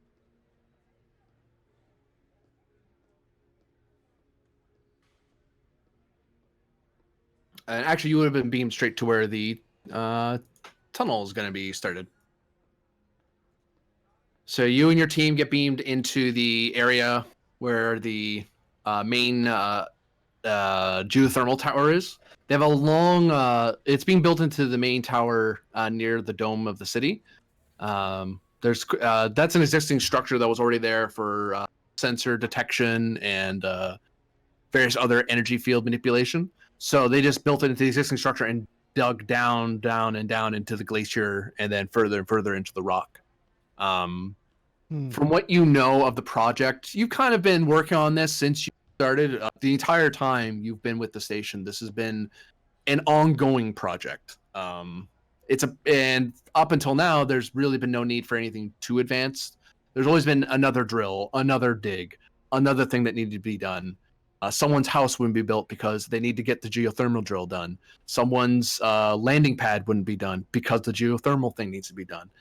And for a long time, it was something that the station and the colony was able to kind of source on their own as they're going through the glacier, because Andorians are really good at digging through ice. That's been, they lived and breathed that before they even saw the stars in their own starships. So they didn't need any help getting through the glacier. When they hit the rock beneath, it was like hitting one of the hardest substances they've ever seen, and it blunted everything they had.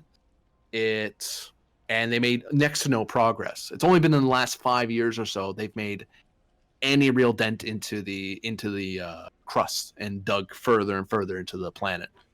And you're actually approaching what is known as the deep, or the deep elevator, where all the heavy equipment is brought down deep into the planet's core, as deep as they've gotten anyway, to assemble. Because there's no sense building the laser all the way at the top and firing it and have it dissipate on the way down. They need it to be like as close to the next stopping point as possible, and then fire it up.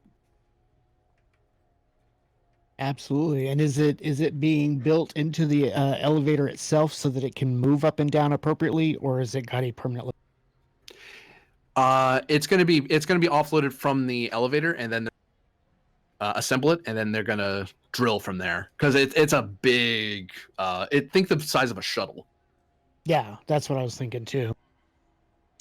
And so my first obligation would be to tell my engineers that as you unpack each piece, I want a diagnostic and understanding of each piece's, make sure it was not damaged or anything is not wrong. The last thing I want to do is put it together and have one damaged piece damage another. So please go through each and let me know as each diagnosis is done. We will start putting it together, starting with the base foundation up. All right, we'll get the pieces sorted out, sir. We'll have to wait till we get to the bottom before we start putting it together. Do you think we can get this? We can start building it before the Starfleet guy gets down here. I thought we had to get him to sign off on it or something. He says, I know somebody's supposed to sign off, but I'm not sure if it's just like sign off before build, sign off after build, sign off in between build. I mean, I guess what's the harm, right? We could just get it building, and if they sign off later. If they don't, we can just pull it back apart. I will. I'll say, hey, do this. Well, at least while I make sure of confirmation on that, go ahead. Like I said, make sure all pieces are unpacked and put them through diagnostics.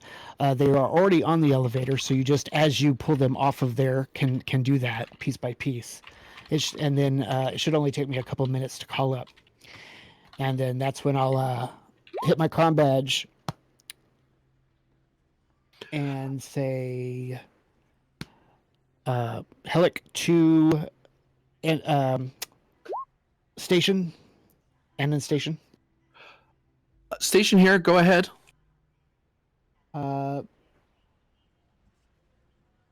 Helic kind of pauses for a second and says, now me as a civilian, I would just usually start building because it's needed. Yeah. But I understand for this piece of equipment that there is supposed to be a sign-off, and is this sign-off need to be before, middle, or when it's complete? You can roll reason plus con assisted by the station computer plus con or engineering.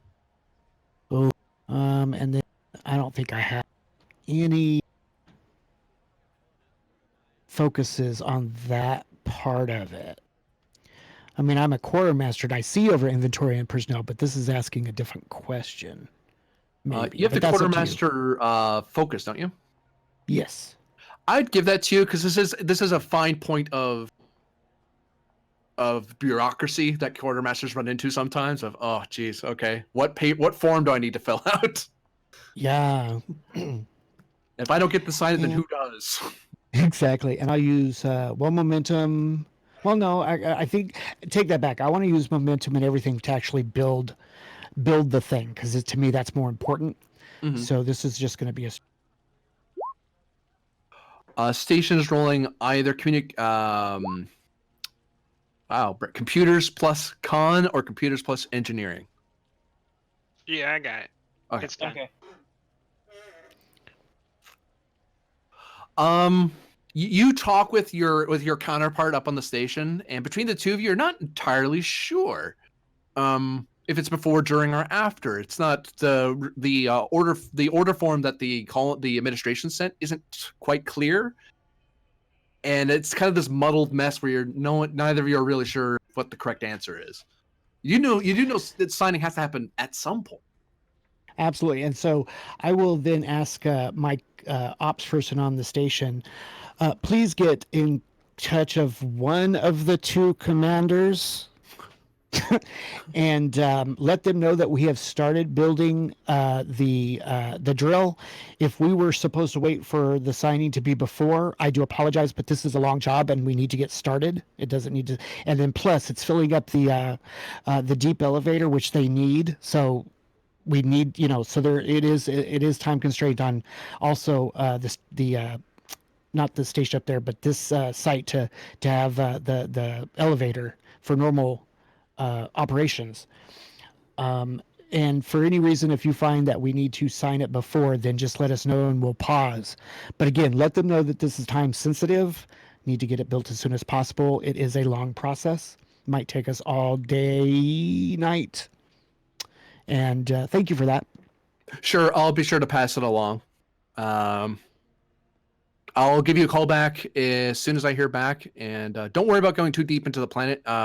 We heard that they've put some comm units into the tunnel, into the elevator now, so we should be able to call you even if you get down there pretty far. Absolutely. And it's going to take at least an hour, maybe two, to get everything off of the elevator and each piece unpacked and through diagnostics. So even then, if I could get the approval or signing, you have, the window for getting the signing before is 2 hours Yeah. before we actually start building, right? So at least you have that time, because again, I am not going to start putting pieces together at least until each one has gone through diagnostics and doesn't have the probability of damaging another piece, since this is so important. So just to let you know, so that everybody knows where I stand. Right now, we're still, like I said, each piece is being unpacked and thoroughly diagnosed. So it's going to be a bit. All right. Good luck, Hellick. Thank you very much. Hellick out.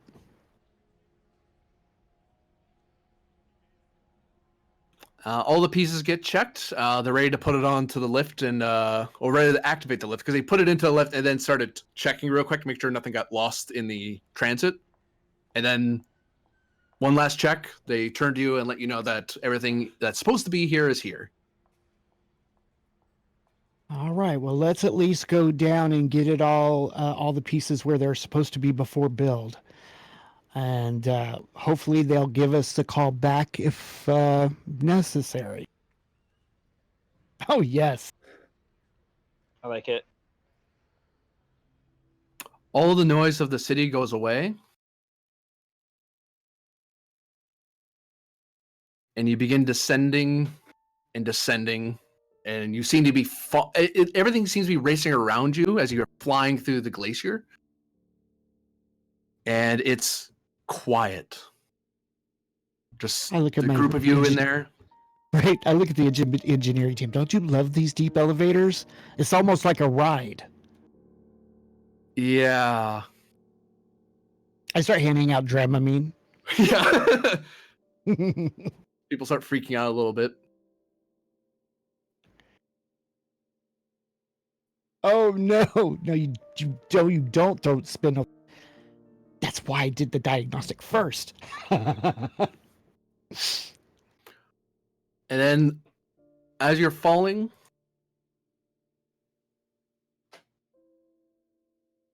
the whole thing just it's like free falling, except someone put a rocket on top of you and your fire is just blasting off down into the planet. And just as the surroundings turn from bright white and blue outside the elevator, and it starts turning into this darker gray and brown and black, the thing stops. And a few people actually splay onto the ground as they're flattened, and as the elevator just kind of halted without notice. Oh my God. Is everybody okay? I start checking my crew.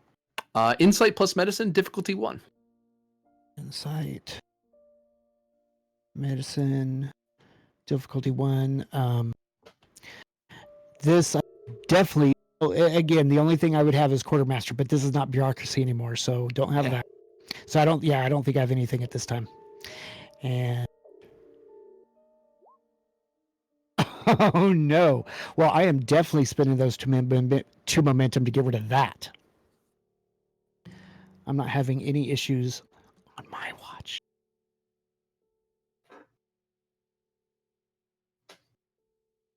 Okay. Oh, sorry. That was for my dad, not for y'all. But yeah, I'm definitely spending the 2 momentum to get rid of that. And at that moment, there's going to be like 2 things. The immediate one is to call up above and say we've had problems, and hopefully somebody answers. But the multitask part of that is I'm going to each individual crew member first. Well, there is a part of me. Do I go to the technical supply stuff first and check it? Or do I check my people? What type of person am I? No, I'm about supply and crews, supply and personnel. So yeah, I check my personnel first while I wait for the 911 call to be answered to let them know we're stuck. As you're running around and trying to help people out, it's hard to tell. Everyone seems a little dazed or hurt, but you're no doctor. Yeah. They might be okay, but some of these guys hit the ground pretty hard. And one of them, you're pretty sure, ran into into some of the crates over there. But no one's unconscious. No one's lying out. But you've heard of people in projects like this. Things happen. Yeah. Things happening after the fact. And as you kind of get talking to people, and then you've been like trying to communicate every so often, like tapping your comm badge, you don't hear something right away. It happens. Sometimes you're put in a queue, so you leave it alone. And some time passes. You tap your comm badge again, like, okay, just reminding you I'm here. And then on the plus side, the comm badge is going through. It's not like just denying that it can send a signal. It's sending one. But for some reason, you're not getting a reply back. Either it's not going all the way up, or if there's shenanigans going on, I've been jammed. It depends on. And I think what I probably do in the sense of the medical, and I know this sounds horrible, but since I'm not medical, once I go through the crew, I have them stand up. And if they can stand, that's one good sign. The next one is they put their arms out. And as long as their arms are like straight and normal, not like straight and then part of it hanging, I know that's good. And yeah. Oh, is that for me again? Yep. Oh, okay. Oh shit. Okay.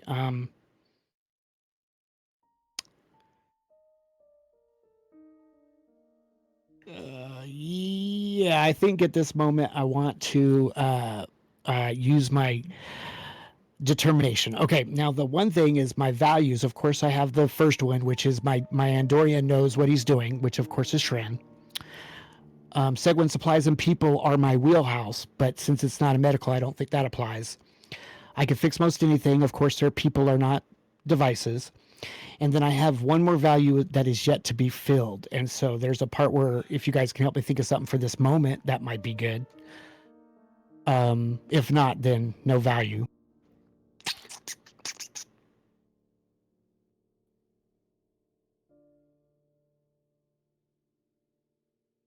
Maybe something that has that models you character out for the team in some way, which reflects the current scene. It's you're not just the guy, you're not just the foreman who gets the job done. You're the one that goes over and goes, oh wait, there's an accident. Well, hold on, let's make sure everyone's okay before we do anything else.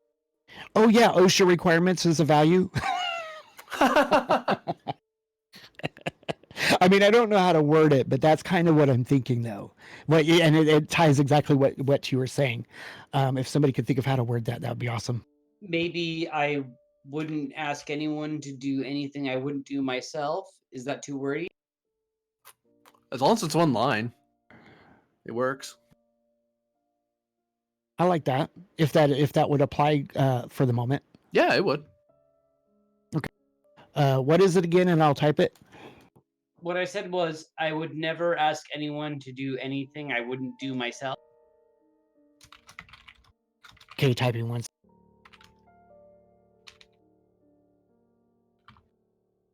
Wow, I can't spell something. Firing a roll at each of you up above.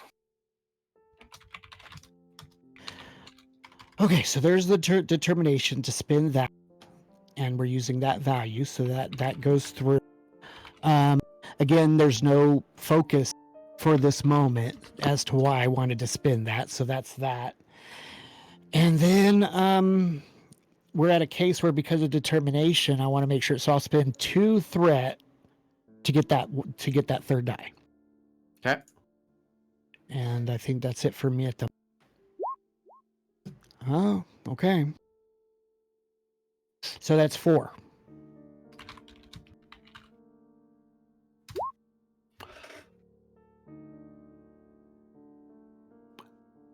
Of the teams, of the people you brought down, you find that at least 3/4 of your of the people are injured in some manner or another. At least 1/4 is fine; they're unhurt. But everyone's kind of either like you see someone lift an arm and they wince as their arm is actually broken in some manner. Another guy seems to have a concussion. Another guy seems to have been exposed to some gas that he's allergic to, but no one else is.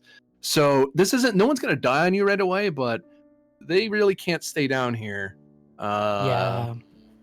But at least 1/4 can just continue on. They're still not. They're unhurt. Yeah, then the unhurt ones, what I'll have them do immediately is just basic field supply medicine. So, hey, get that arm wrapped up in strapped to the body, first for protection. Get the person that's hit their head or concussions laid down, and do what you can. As far as that, and then most likely the elevator itself has probably that one emergency kit, and we'll have to spread it around. So be very careful on what you use it all on. And then we'll wait for help. Tamira, you detect during this, you're getting to the position, you start scanning. And you're just basically scanning the planet, and you're kind of running to the same problem. But then, as the doctor's busy with something, you notice something odd coming from what is marked on the colony map as the deep elevator. And there's some sort of communication signal trying its best to come through. But it's not. It's just a signal. It's the signal strength is so weak, it's just being muted.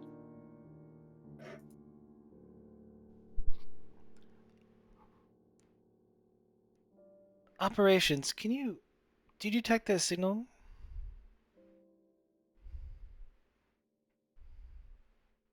Ma'am? My sensors are picking up a signal coming from the planet's surface around the elevator. Could you please try and enhance it? Hey, comms, can you give me help with this? Sure, just where am I looking? You can attempt a presence plus engineering or command, difficulty 2, assisted by ships, communications plus engineering. And yourself. Yeah, that's right. I was right the first time. Take a threat. Sure.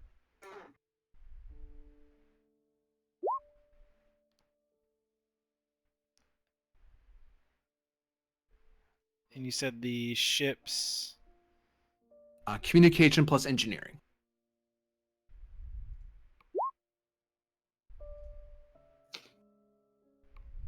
Well, with the staff you have, you do have a. Yeah, you get the signal seems to be a combat signal from Helic, the quartermaster for the station. He's over 1,000 kilometers down, and it seems that the signal isn't moving; it's stationary.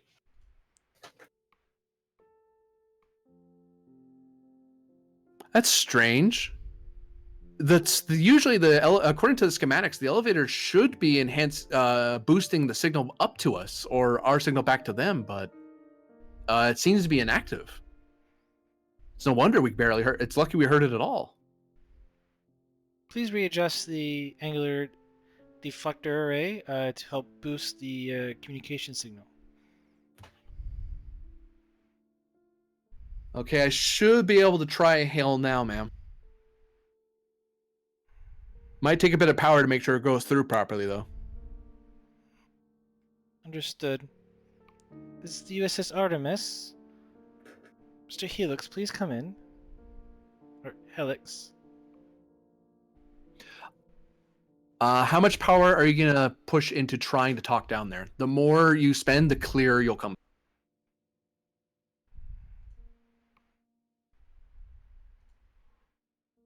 Let's go with 2.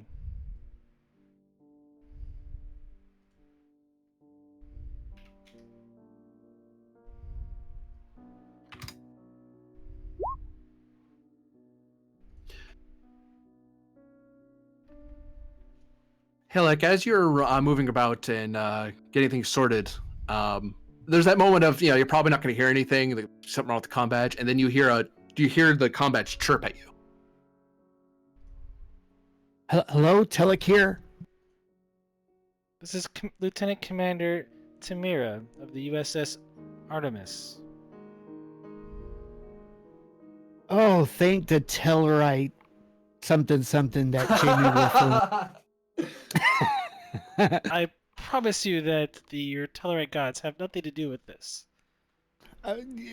Yes, I imagine they wouldn't, but it doesn't still make me feel the much better that finally over how long has it been out there? Like 10 minutes, 15 minutes? 30 minutes or so. Like how?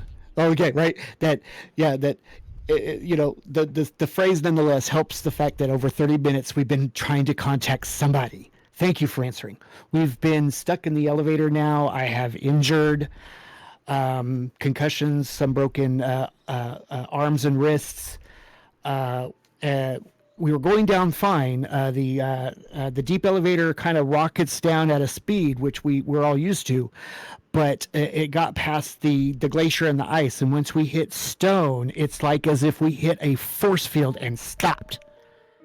And again, injuries, and been stuck here since. Luckily, we have light. And we have the one med supply the one med kit that's on the elevator itself for these emergencies. But that's it. It's being spread around the engineering crews that I have with me. Understood. And I'm assuming the elevator is inoperable since you've supposedly stuck. Now let me ask you, Altair, before I answer Prax's question. Have I like gone over to the pad and tried to like go up or down with the elevator and it just hasn't moved? I mean, I imagine I'm an engineer, so. One of your team would have tried it just out of just sheer, why did it stop? Oh, it must be broken. Let's try it. And nothing happened. You haven't done it yourself, but you've seen other people try. Absolutely. Now, and I imagine in the 30 minutes, once I've made sure all my people were together and everything was okay, I started my engineering diagnostics and stuff like that. But okay.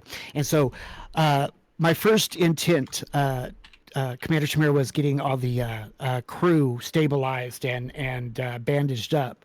And I've only had like the last 10 minutes to really start looking to see what's wrong with the elevator, but I haven't really got deep into it yet. But the engineering crews that were available to check things while I was bandaging up the people didn't get anywhere. So I imagine we are stuck here, but I'll keep trying. Very well. I'm assuming you require assistance. Is that correct? Yes, please. With the injuries, we could definitely use the assistance. Very well. We will attempt to beam up the wounded immediately for Thank you. I'm getting you the Greatly difficulty. appreciate. I'm making a supporting character real quick. Yeah, you might want to do that while I figure this I'm out. doing that because let's see. Let's make this guy a chief petty officer. Names, people. I need a human name. Reika Sutari.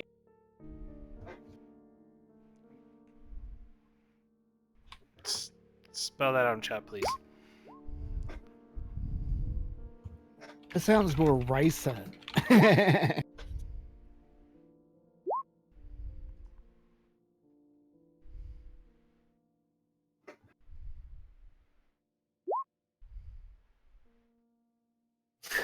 Even you messed up the spelling.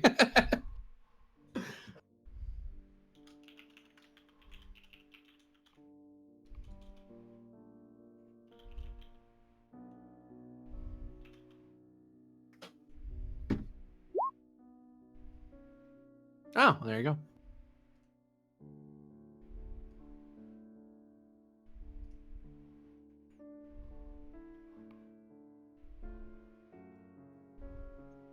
Okay, that's not fair. I shouldn't be hearing like I'm at a funeral.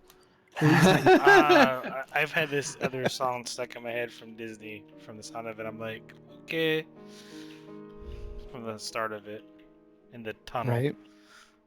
Could we use the worker bee to go down there and help to make this easier? I mean, in theory, yeah. I'm looking at a difficulty 5, complication 3, and did we say were we rolling a supporting character for that? Yeah, because we have no engineer. Yeah, even with a high thing, they're not going to have determination. I just don't trust that happening without getting all kinds of problems. So we can try it. I just suggest we come up with a way to start reducing complication and difficulty before we go to beaming. Well, I am here in a second. I was just getting the sporting character out of the way. And I'm definitely going to do my engineering side from down here, but I don't know what I'll have, how that'll help, Go ahead. other than diagnostic. Do we know how far they went down? Are they miles deep, or are they like meters? Miles, sorry. There's an eye supposed to 2,000 be there. miles? Aren't That's they? a huge ass planet. Aren't they in like molten core stuff now? They're kinda.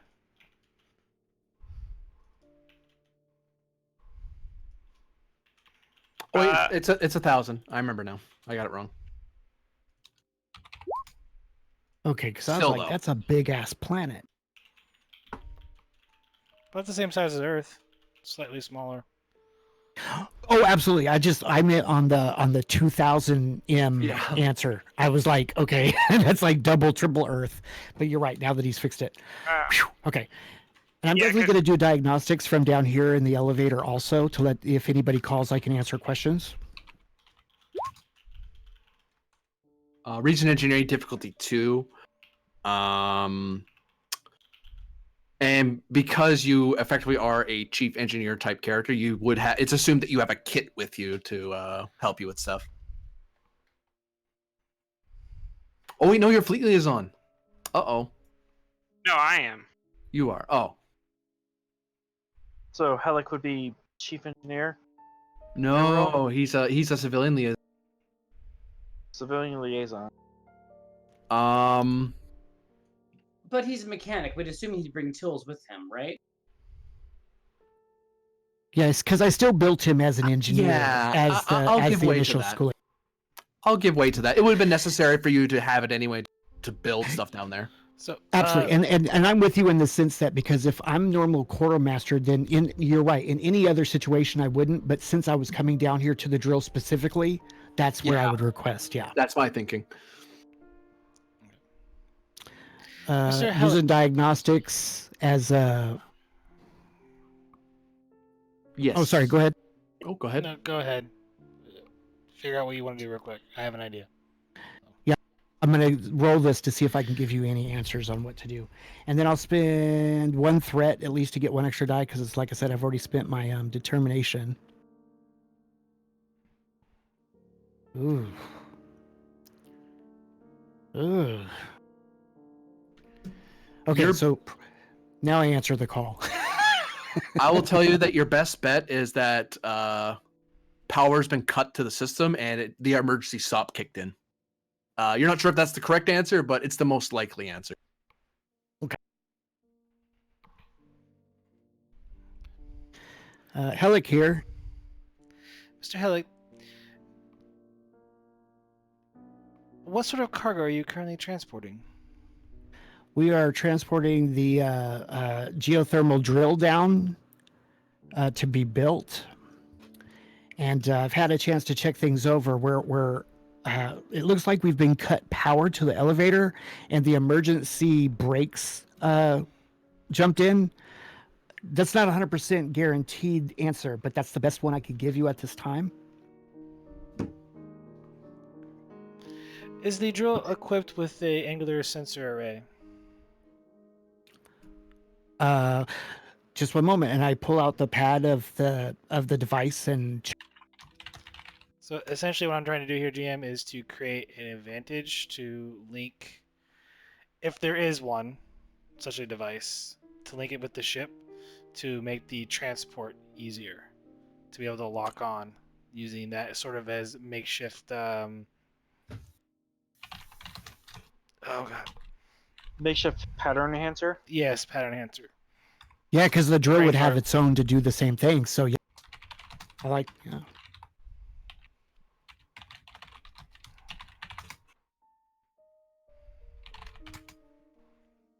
Inside engineer. Daring science.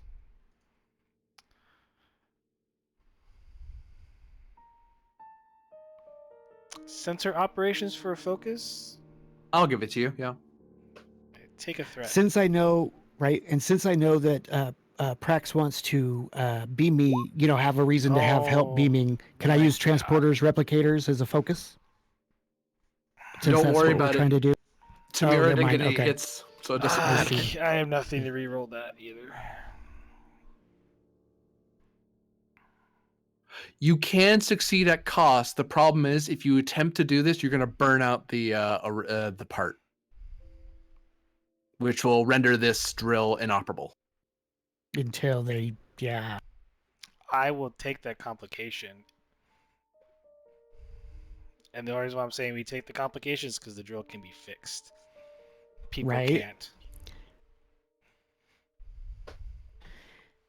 And so Helic will answer back, actually it does. It's a very sensitive piece though, so I imagine other than using it to coordinate the drill, for aiming and that type of thing, we might burn it out, but at least we would save the people. I'm not sure how long it would take to order another part and have it delivered on the next Starfleet ship though. That might be. How many, Mr. Helic, how many people are with you currently? I have, let's see.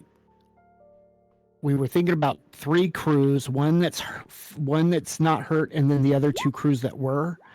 And then how many people are in usually each little crew? Like 4 or 5, right? I just randomly assigned to eat just 46 each team. So in total, there's 4 to 18 6. people. Okay, so yeah, I'll mention 18 people. 11 of them hurt, or 11 of them injured. So how many, so we can only beam up 6 at a time.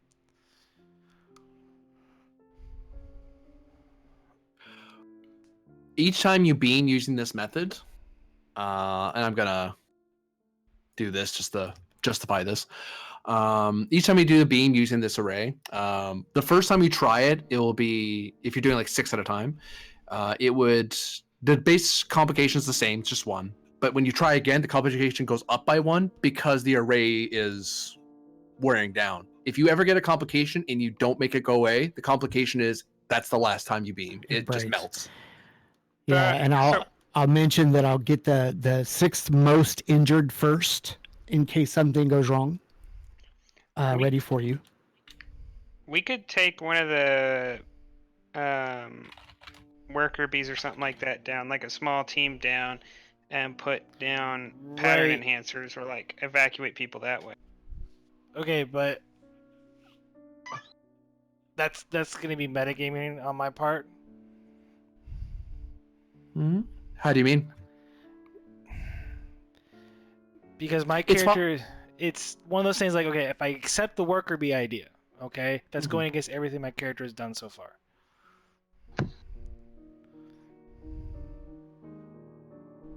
Yeah. Don't take my out of character suggestions as what you should do. Do Mhm. what your character would do. Yeah, I was just clarifying. I wasn't sure myself. Well, and then my question is Tamira and everybody else on the station communicating back and forth to have these type of conversations, or is communications cut, except for just me and? It's not cut. The ship's just handling it on its own. It hasn't opened the station to the problem. Under the auspice, I assume that they think they might be able to handle it on their own. Okay, yeah, so just That was my cleared that assumption. up too. And if you guys do want to accept help from each other in that regard, it is possible that some of the crew on the Artemis could try to help inform Tamira, but Tamira is the one in command, so she'd make the shot on what she thinks is the best strategy. Good. That way, you're not left in the trying to figure this out on your own.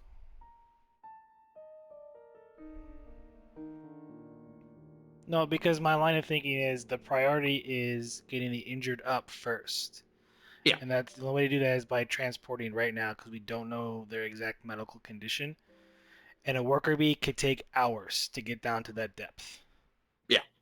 And also, worker B would only carry one person. If you have any critically injured, you can't do anything about it. So, Oops, sorry, I just got messaged. And then lastly, the idea of what if something happens with the elevator and it's not actually stopped by the emergency, power breaks, that it could fall more, would be also Tamira's priority. One momentum gained. I asked the commander for a secret roll. okay. All right, we're gonna tempt the beam with that advantage. So we'll be using Right. one crew support to activate our new supporting character, Reika. And Helic will mention to Tamira that the 6 most injured are separated from the rest of the crew, so you should be able to see them.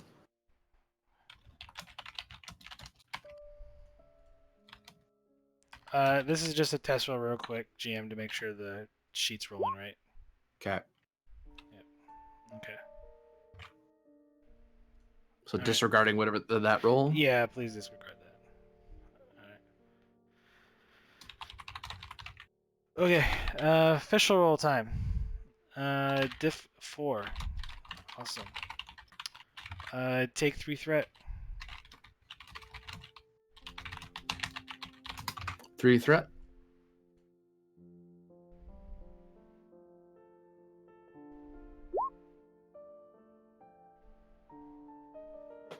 Come on, ship. Nice. So comp goes up to 2 now.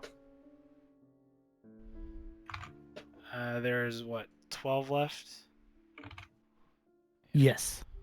And so your next group will be 5 injured and 1 that's okay. And then past that, everybody else will be okay after that. In the sense of if something goes wrong,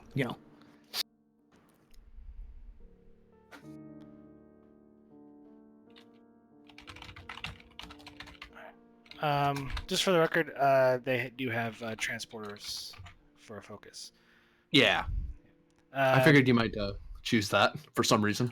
Can't imagine. Oh, and I'm a part of the 18, so it's not as if you got to beam up 3 sets of 6 and then after that me. Yeah. I'm the 18th one.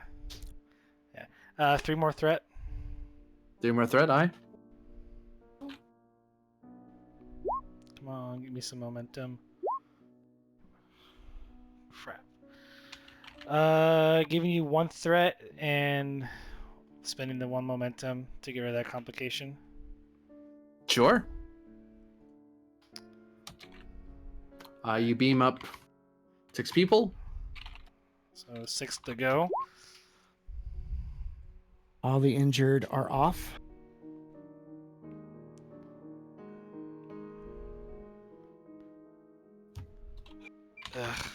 That piano got loud.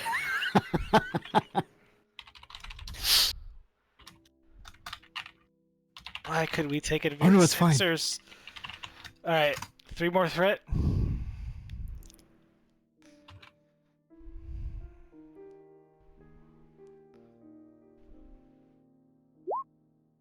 Seriously? Where we're up, but it blew up.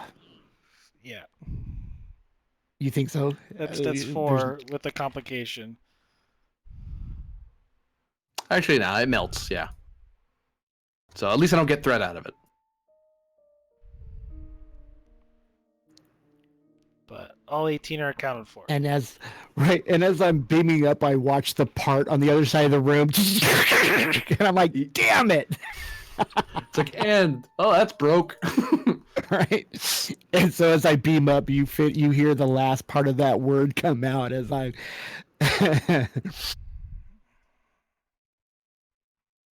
Just like Star Trek 96, the transporter censored Kirk.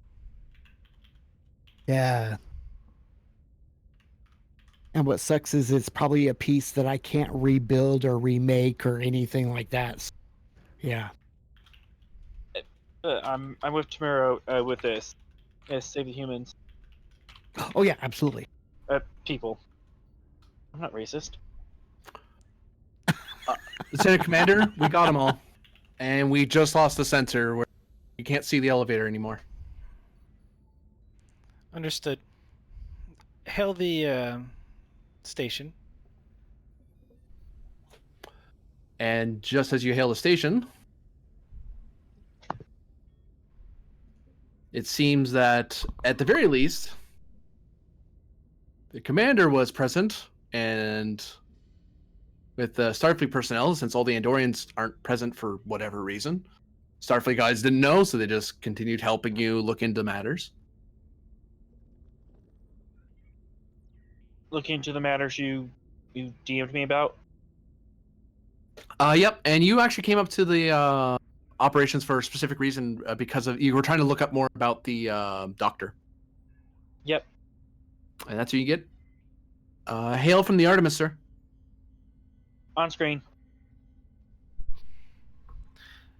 Commander, we just rescued 18 individuals from the elevator on the surface. Mr. Helix was on board there. There are several injuries. We're preparing to redock the Artemis. Apparently, the elevator has, in human terms, struck a rock. And Strand, you step out onto the operations right around now. That complicates things. I'm going to insist, Commander, that you let station security look into this. This is a valuable operation, and there's lots of nationalities mixing around down on the station. If we've got the people safe, I would like to look into it before engineers start touching it. Are you thinking what I'm thinking? I'm thinking it's a matter for station security. And he doesn't seem hostile to whatever you said, but he doesn't confirm or deny what you said.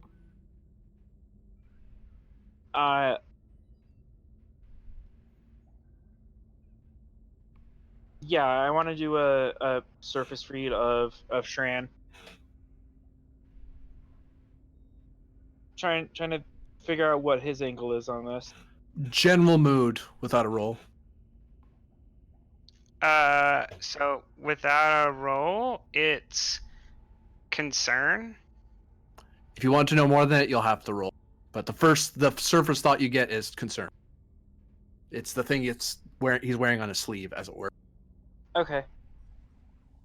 Go ahead and have station security look into this, as I do want to confer with you once we get more information.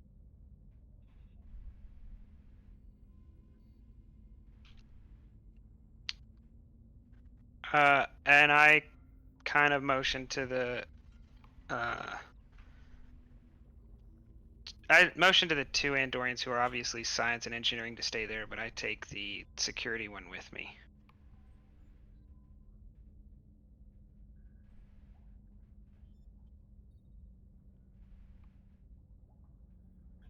Commander, would you like for me to conduct an investigation of my own? First things first, let's get those people back to the station for medical care, and I want you to coordinate it with Shran and for an investigation. Infirmary standing by to receive wounded. Thank you, Dr. Lorba. It's gonna be a check to beam them over, the wounded. No, I won't do that to you. We'll just beam them over.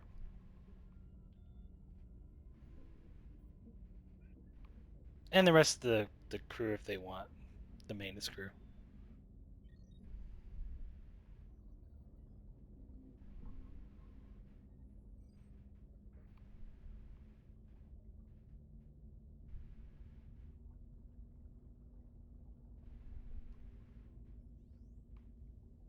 See, now that you've said Helix, I kind of like that better than Helic. Yeah, it was an accident. No, absolutely. But once I heard, I was like, maybe that is the better Helix. Tellarite Helix. Shoot, where would he go straight up to the bridge to meet with Tamira? Because this is a weird situation. Yeah, I think that would have been my initial thing. Is once we got beamed over while everybody's talking, I would have went straight to the bridge. Oh, you're gonna see To something find when out you get what- beamed into med bay He wasn't with your injured. Oh, never mind. Yeah, don't worry about it. You're It's up to fine. him. Actually, take that back because yeah, it just no, and it has nothing to do with the windows. This is actually from the medical standpoint that I forgot about because of the elevator stopping, and 11 were injured. The doctor would probably want to see all of us by default because of the jump. So, I imagine that we would have been told that all of us had to go to medical anyway. So I'm kind of more on that page, regardless of the info or what might be going on. Okay. Tick, tick. Whoops, I'm in the wrong folder entirely. There we go. Doctor, your sick bay is swamped by a lot of crewmen. And this is more marking that they're from the station. Less that they're all Andorian. I mean, a lot of them probably are. Mm-hmm.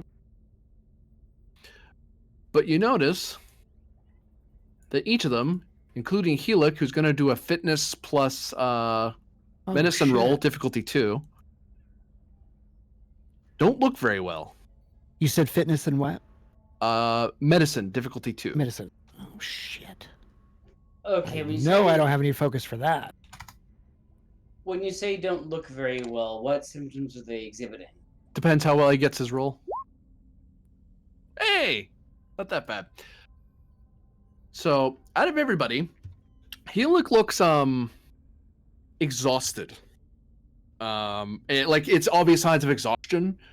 But from your end of it, Helic, you do feel a little tired. And you do feel like you've had a long day, but you're not like passing out on your feet. You're just tired.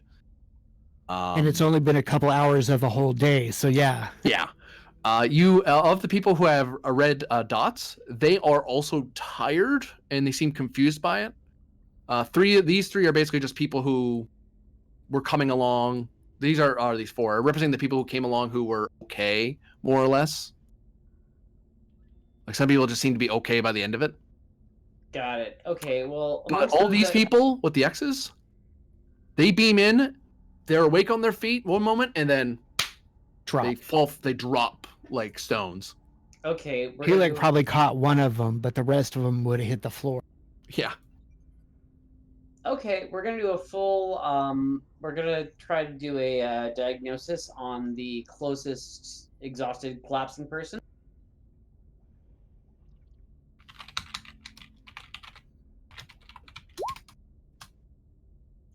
Oh goody.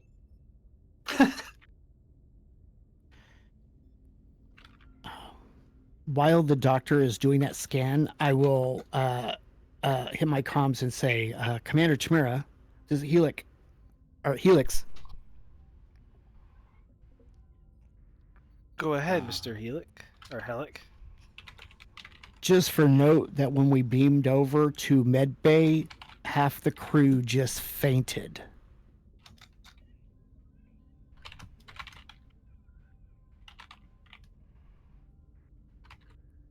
Which is very odd. Yeah. Understood.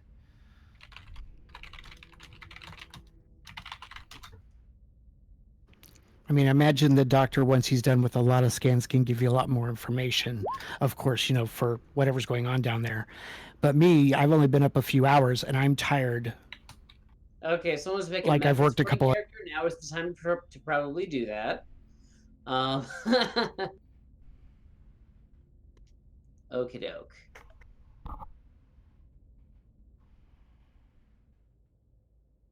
I'm scared. I'm All scared. right. So what's the starting roll? How do you intend to figure this out? That changes the difficulty. The difficulty will depend on what you're doing. Okay. I'm gonna check for any. Well, the first thing I would do is check their vitals. then check for any foreign biologicals like viruses or bacteria.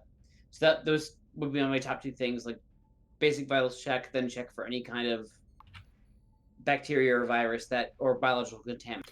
Now, are you trusting just your tricorders and your Mark 1 eyeballs, or are you going to start using the equipment?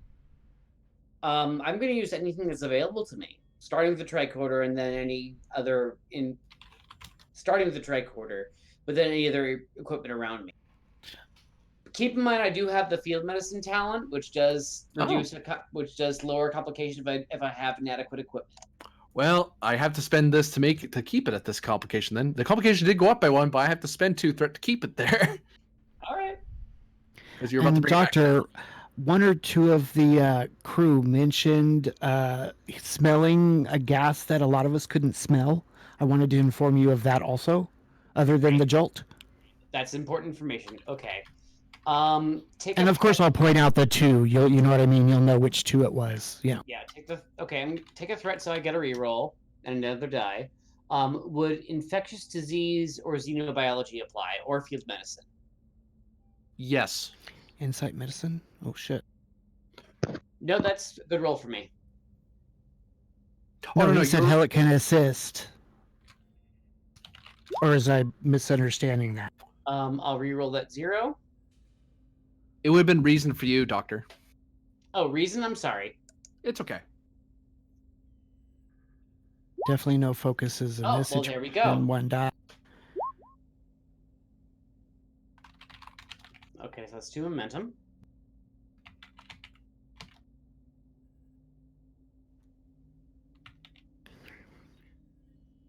So I'm sorry, how many challenge dice is that since it's extended task time? 6.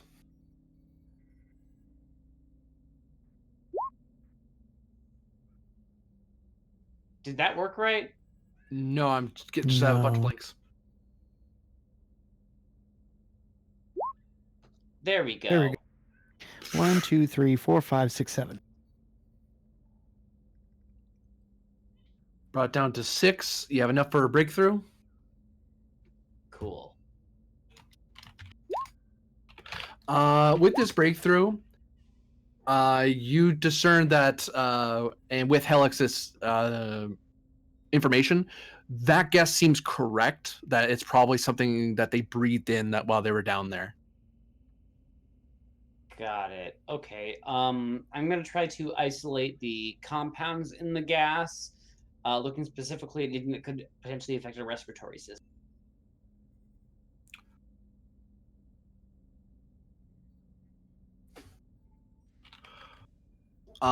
Reason medicine. Difficulty is 2 because you have a breakthrough. And I'm assuming the same focuses that I used last time will still apply? Yes. Okay, go ahead and take 1 more threat. Okay. Station help on this one? It does now. It would station assists with sensors plus medicine. Using bold to reroll the 0. Cool. Oh, I'm having a problem opening the station. Could somebody do that? Yeah, what's a Sensor.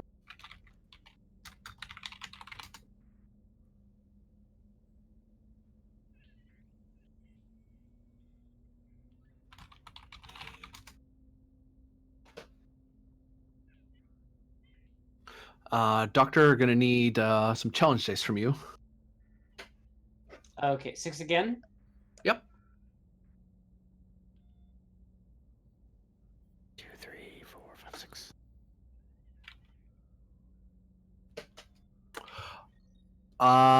With that, you have enough for a breakthrough and enough to fill up the work track, I believe. Cool. Yep. So you get the 3rd breakthrough, and you were able to discern that it's a rare form of Andorian. It's an Andorian discovered gas that occurs in Class P planets. It and it comes from drilling into planets like this, and they produce a certain toxin that takes time to affect the neural system. And they would have normally it'd be fine. The elevator they were in would have, and you discover that they were in the about from talking to the patients that they were in an elevator. They were trapped for about an hour or so. And some of them were more sensitive to the gas than others, because when the elevator stopped and just hung there for a bit, when the power cut or whatever happened, like it was at the very least there was no power, so the life support system wasn't working. So the gases that were being kept out of the tunnel were seeping into the chamber without anyone really knowing what it was happening, because it's not the sort of thing, unless you're a miner, you wouldn't be looking for. These guys were builders, not miners. Okay. Can I put together a hypo that'll neutralize the gas?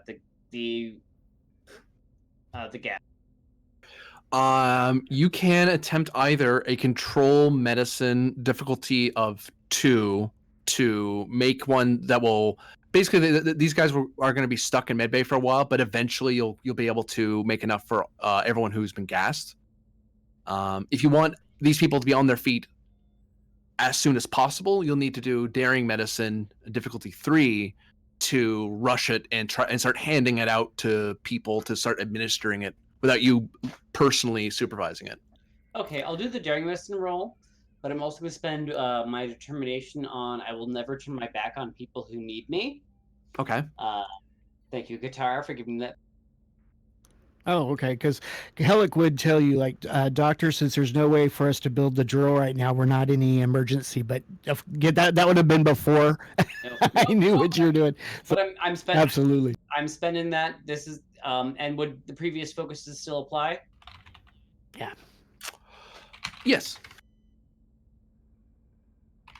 Okay, so that's one more than we even needed, so we're good.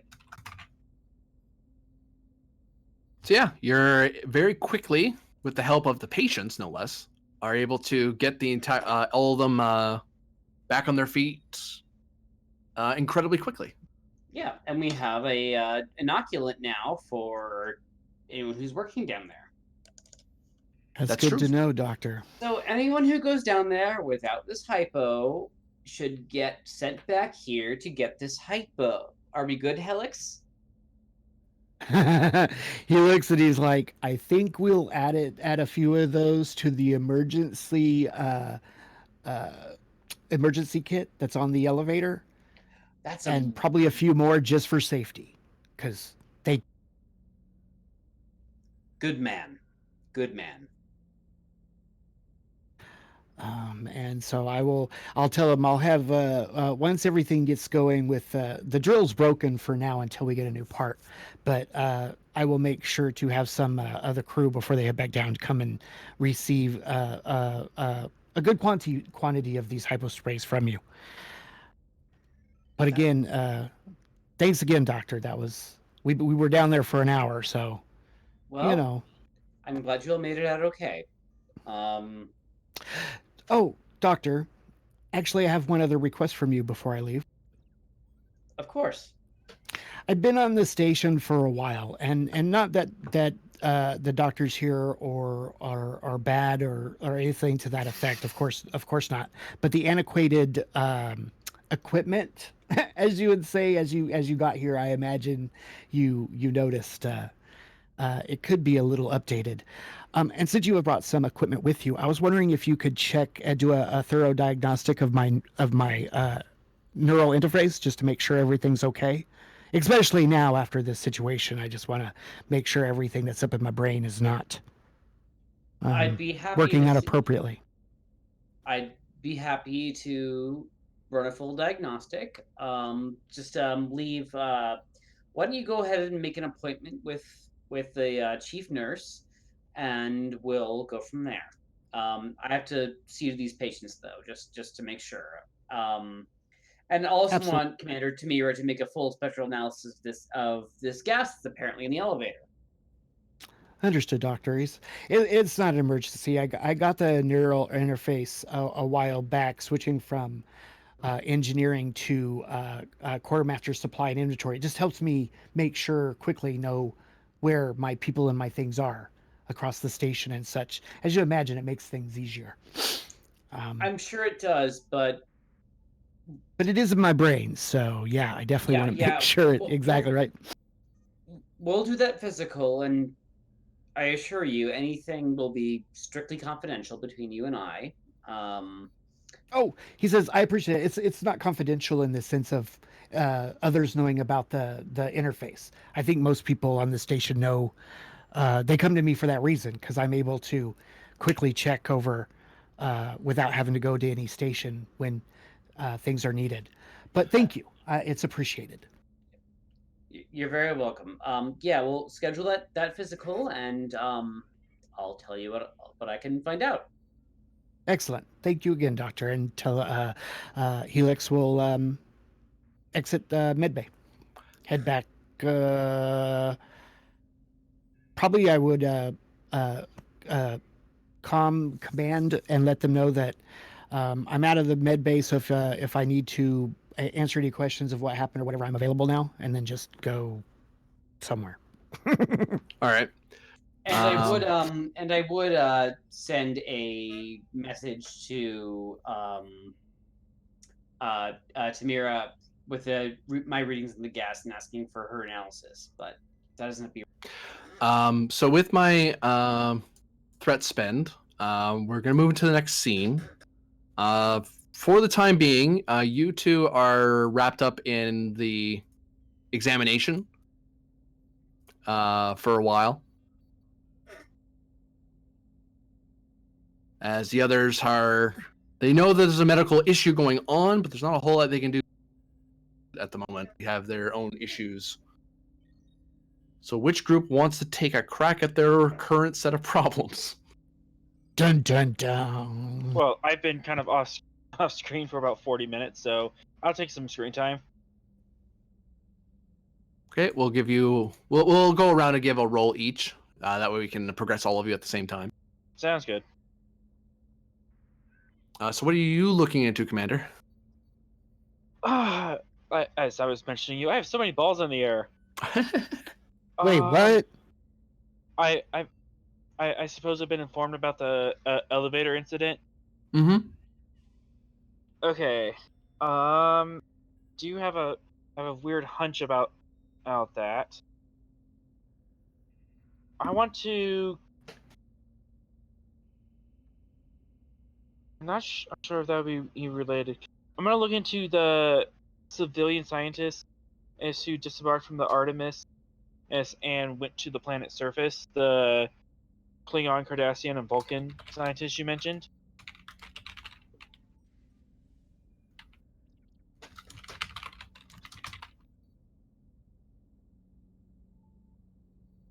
Mm.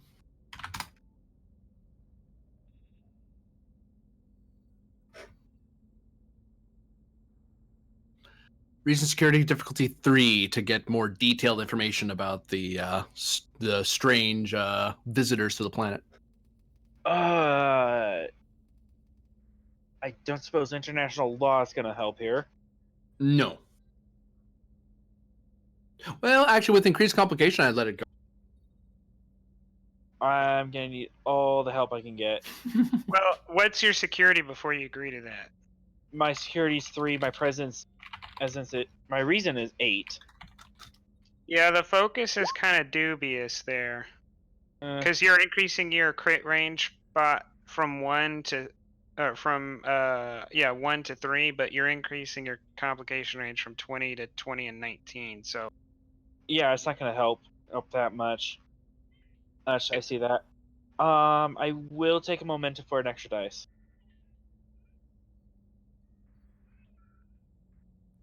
Now you heard that, Joan. He said he'll take a momentum for that extra dice. So you gotta. Not at all. I tried.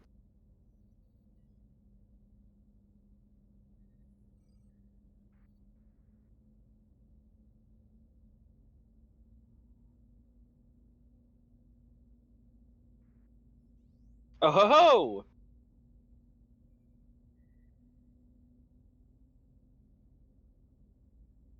Look at that. When I get back to you, I'll get you results. You Okay. definitely got it. Get some momentum out of it, which has been recorded. Good rolls. Tamira or Shran, who wants to go next? I can go next. I'm headed down to the planet to start investigating logs, like who had access to what, who touched what the timeline of events was, like proper, police investigation. CSI shit. Yeah. Yeah.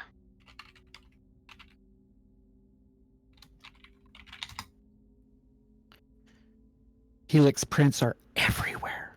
As opposed to insight?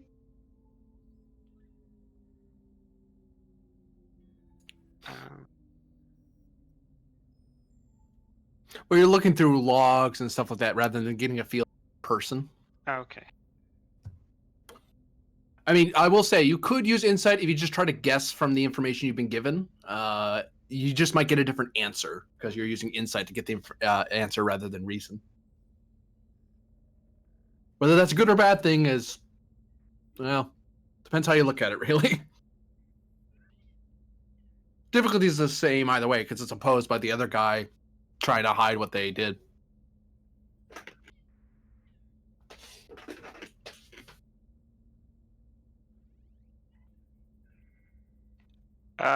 Yeah, I'll spend 3 momentum because I don't have any other resources that apply. Oh my god. Wow.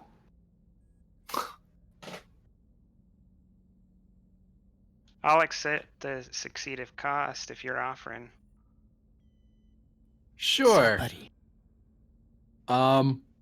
Well, we'll catch up with you on the planet. You will definitely find answers down there. Somebody went out of their way to hide shit from you. Tamira.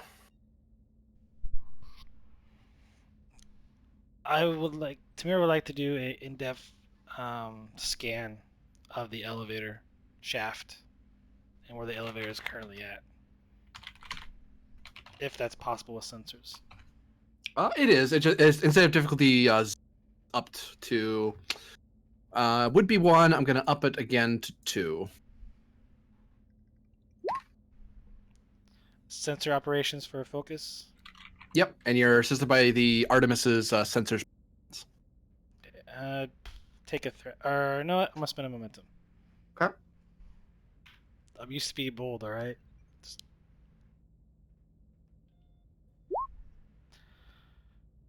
Oh, the rolls are just not with me tonight. Wow. The ship might save you. Yeah, the ship still. Come on, ship. You can do it. We believe in you. The Artemis is awesome. Well, that's how I get for encouraging an inanimate object. Would not be the first time. You scan as best you can, but it seems that there's a significant amount of gas that is leaked into the chamber that's scattering your sensor data. I would assume I would have to be on site to do an in-depth analysis then, if that's the case.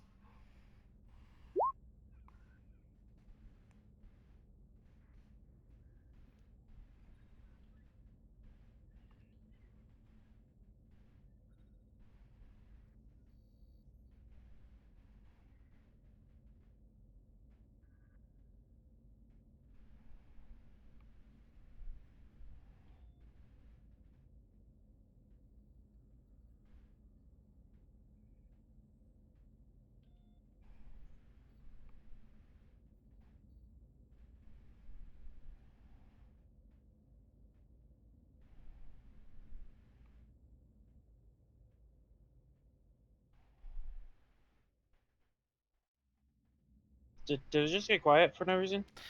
GM No, AFK. GM. Yeah. Okay. he went on- I was like, did I screw something up? Did my push go out? Not yet. You're fine, big bro.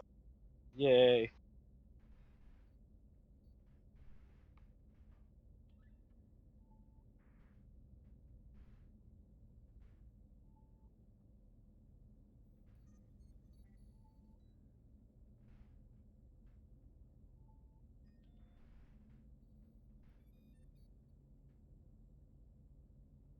Helix. Helix is Helix, right? Yeah. Okay, so I'm gonna go through and change everything. Oh, you're gonna go with Helix instead of Helix? Yeah. Because I like it. I mean, It's catchy, I'll admit. It's like Neelix, but better. there you go. Not as I didn't annoying. even think about that. Right? I did not even think about that. Well, I wouldn't take what you wrote and jump to Neelix, but we got there and it works. Right. Not that I see you as anything like that character, because I don't like that character at all, but we're gonna go on. Yeah, for me, it was like I like some of the shows with Neelix and the others I, kind of like mix, all depending on the episode kind of thing. But yeah. I can think of more times I disliked Neelix than I like him, and I'll leave it there. I can totally understand. And don't get me wrong, I like Voyager. I know a lot of people they're like they. I know there's a lot of people who don't like Voyager. I like Voyager a lot, actually. But that not because that. Yeah, Neelix Kess was a bit was the much. biggest. Yeah, Kess was the biggest issue, and then Neelix to me was like issue number 2. But okay, we can deal. We could. Then there was one more. Neelix got better after the I can't first put- 2 seasons. The character did. Yeah. Yeah. I'll agree to that. Kess, they should have just not entered. Kess should not have been there. Well, I do like the episode where she goes through tearing up the ship because of her powers. That was probably like the only episode of that. Okay. The episode after they wrote her off. But Right, no, and then she gave the gift of 10,000 light years. You know what I mean? So yeah, no, I actually liked her in like the first 2 seasons. After like the 3rd season was like just, no. That was when she was starting to wear thin. Yeah, I mean, because it was. Because technically she would have died with her age, how old she was, on the ship by the end of the end of the show. Well, yes, you're right. Well, no, because it ran for 7 seasons and she wasn't even 2 at the start, so she could That was have 9. lived through her old age by the end, theoretically. Yeah, by the Get end to Earth and die off. Especially when, they introduced the ones that were like, oh, I look young, but I'm 14 because of the Caretaker's mate. They could have explored that, but really they didn't. The first season, I loved her a lot. I actually really liked her a lot in the first season. After that, they just didn't know what to do with her, and that's fine. Yeah, it's like plot for her went out the window. And I actually did like the episode where she's living her life backwards. That was actually a pretty cool episode. It was weird. I forgot about that one. Yeah, that's you're right. That was the second one I probably enjoyed. Was not just her tearing up the ship, but yeah, that one. Thank you. I forgot about that.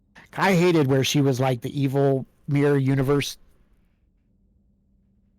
moment, where she was all, I think, taken over by that alien thing, and I actually have a Mirror Voyager story I want to run where Janeway takes over the Caretaker's array and uses Neil and Kess and Neelix are her pawns, and Kess is very important in that. I'm not gonna spoil too much because I never run it, but yeah, that's right. Yeah. Do some different things when it comes to the Kazon. Yeah. Well, in my Mirror Voyager, Janeway, who was usually part of Smiley's rebel group, gets taken to the Caretaker, takes over his array. The Doctor gets uploaded and is the AI inside the array now. and she uses Kess to like sort of interrogate people. That's yeah. Yeah. It's messed up. Maybe I'll run it someday. I don't know. Big room full of agonizers filled with K's.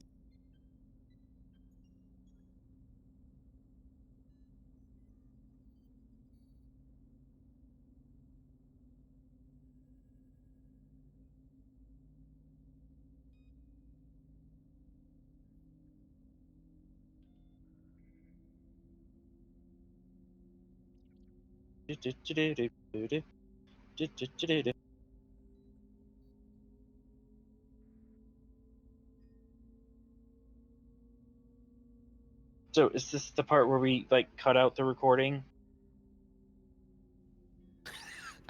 Well, I don't know what happens between here and YouTube. That's up to the GM team.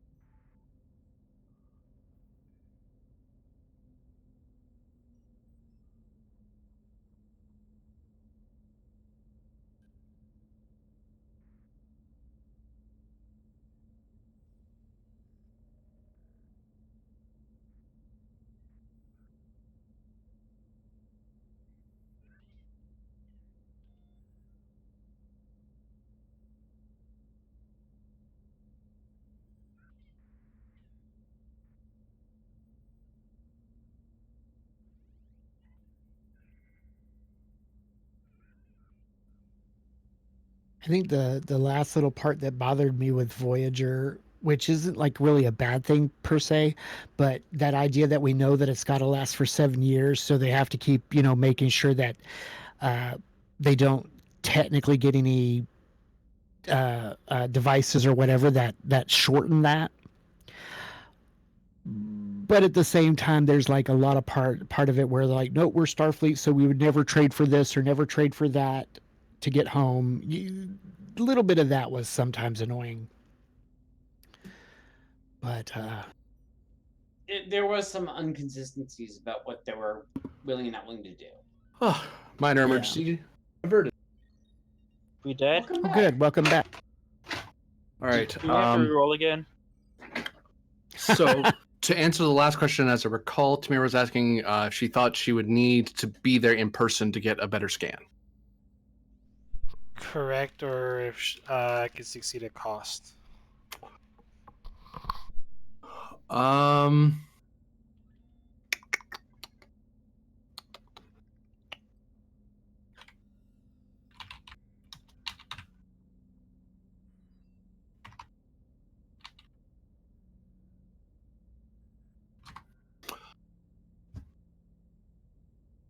Pondering. Are you pondering what I'm pondering?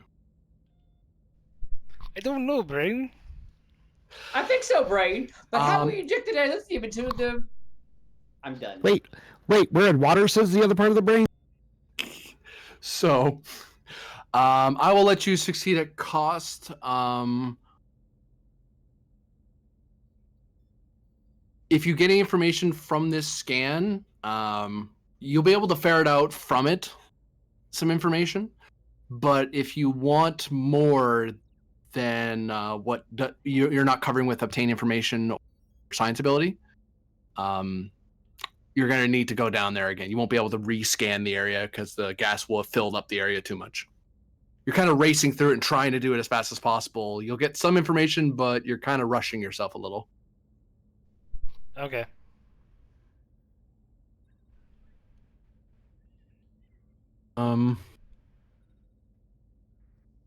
Whoops. There you are. Actually, I'll just do it here. What you discover is that you discover the elevator should be working fine from scans. There should be no reason the elevator stopped as far as the sensors are concerned. There doesn't seem to be any severing of the wiring or the plasma manifolds in the elevator itself. You do detect that there's a gas in the room that seems to be coming from the rocks surrounding the chamber. And you also discover that there seems to be some sort of surge of energy coming from further down. So I have studious and for the science officer role ability. Is this energy signature similar to the one that the doctor is looking for?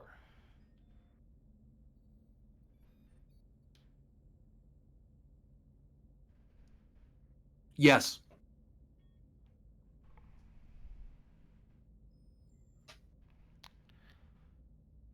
And then I guess for the last free question would be, given the circumstances, could a small craft, like a worker bee, or potentially maybe I guess the other option would be like a hover sled, be able to safely go down the shaft? Anything scale 1 could get down that shaft, but it'd be worker bee or a raft would be much more comfy. A scale 1 like shuttle would be like nose to stern, just barely fitting, and be like, you ever try to put a cardboard box that tightly fits on top of another thing? It's a super snug fit. So you need something like a worker bee or a sled to be a nice comfortable way down. Anything bigger than scale 1 in spacecraft is just impossible. There's just not enough room. The hole, it wasn't meant to be that big. Okay. I guess that's it then. Yeah. Commander.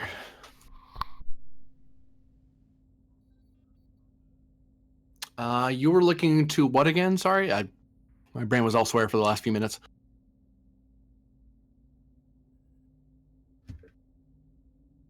I had you roll reason security. System by stations, computer security. Sorry, we have half a dozen commanders running around. Yes. I remember now. Yeah, I was doing a proper investigation. I was looking through logs. I was looking all kinds of stuff of that nature.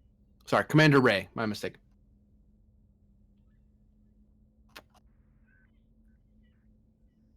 Well, Ray isn't answering, so you can go back to. It's true. We lose. Okay. Yeah, we'll just jump down to the planet. Because that's where you are currently, and a bad thing's happening. Well, bad, quote unquote. Oh my gosh, the planet has split apart.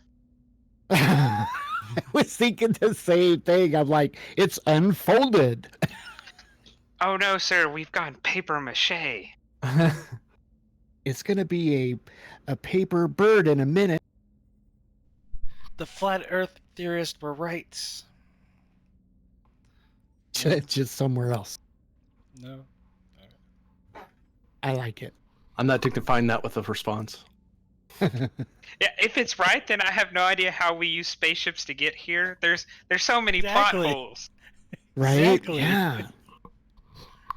So, from your role, Shran, you started looking through the Planetary Administration database, which is where most of all the centralized power is in this section. And when you looked into it there, you seem to have a bit of an issue. You weren't getting a ton of answers that you're looking for. It seems the local authorities were still investigating, and they weren't entirely sure what exactly had happened, because they are very concerned about it as well. So every faction of the colony is just piling on to them and demanding answers. So they basically been brought to a crawl. Succeed at cost. Instead of waiting around for the government to catch up to your investigation, you go to a place where you know some of the soldiers at one of the lounge areas in the lower city, within the glacier itself. And in that place, you're talking with a few of your fellow, some of them soldiers, some of them most of them are just colonists. A few of them recognize you. Most don't, because you're the guy in the sky, right? So unless you're part of the military, there's no real reason to know who you are off the top of their head.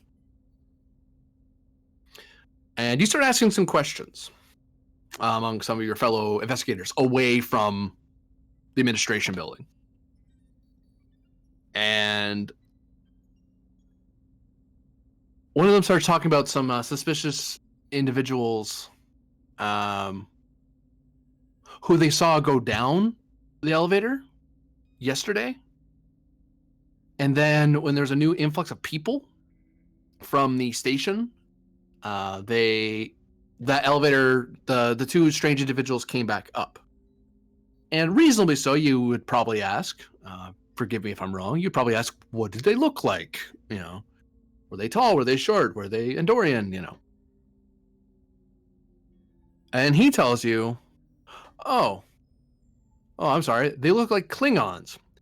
And that's when a Klingon in the bar walks over to you and your friend, takes out a knife, and he looks like he wants to menace you with it. Ooh, Narsican moment. I'm about to get Captain Picarded right here. Yes. Yeah, I mean, unlike the normal security officer, like, this is kind of my purview, and I don't feel like I have to ask questions here. I mean, correct me if anyone feels like I'm overstepping, but I feel like I can just assume. I'm gonna say that's my prerogative. Yeah. We'll throw down. I'll pull out the Ushan and try to take him down. Is it Ushan deadly? Protected yourself? No, I think the only two things that are deadly without declaring are dagger and Andoria plasma rifle. Ah. Let me double check. I told Prax the other day I should make a sheet of all the weapons so we didn't have to look this up again. And I proceeded not to do that exact thing. Wait, I wrote down everything on my sheet. So you can see on my sheet where it says Andoria plasma rifle is deadly, but I don't have that for Ushan Tor. So if you accept what's on my sheet, we could just run with that, or I can go look it up. Okay. Yeah, so it is Vicious 1, but it's not deadly. That's what it is. I knew there was something else. In the same way, like, disruptors aren't deadly in the book. They're just Vicious 1. Deadly only means that you have to increase the amount of... You have to spend a... No, it's more difficult. It's an extra point of success to make it the opposite. So if it's deadly, it's one extra success to make it non-lethal.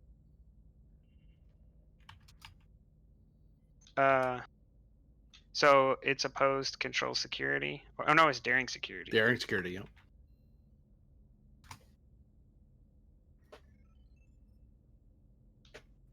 The Ushan gives me a talent along with it. I need to look that up. Because there's the weapon and then there's the talent, and they're not the same thing. He's gonna buy himself a die. Well, if I'm not dead... You can give the GM threat by adding one more die. You can re-roll the dice pool for that task. Okay. Yeah, so... If you have the talent. Yeah, I'm gonna use hand-to-hand combat. Okay. And I'll roll 3 dice, buying with momentum. And I'll spend a threat to re-roll that complication. No, did you give him threat already? Oh, I thought you were saying I could spend threat afterwards. No, when you make a melee attack or targeted by a melee attack, and by one or more d20s by adding to threat, you may re-roll the dice pool for that task. Oh. Will you allow me to sub out that momentum for a threat, GM? Sure. Why not? I'm kind of fumbling around on my end anyways.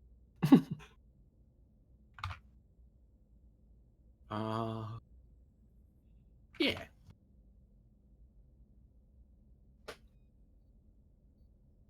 Oh, I have to actually try to hit you first.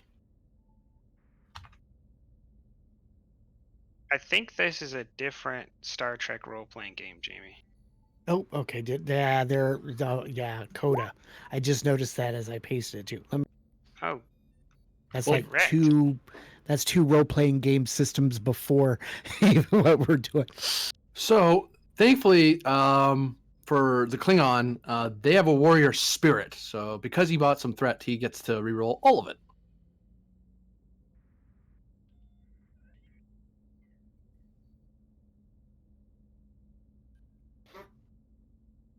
He goes to jab you with the knife, and the knife looks like it's coming right at your head, and you catch it with your Ushan, and you're able to kind of keep it from hitting you with that did not look like a friendly cut. That looked like he was looking to puncture you.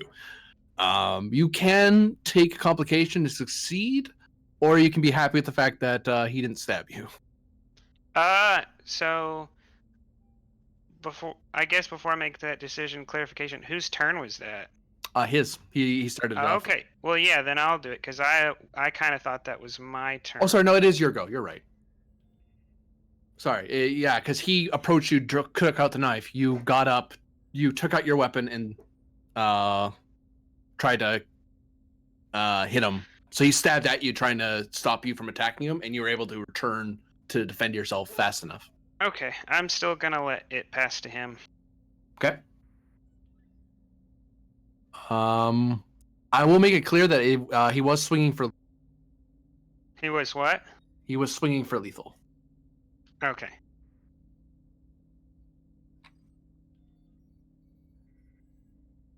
He's gonna try to do it again.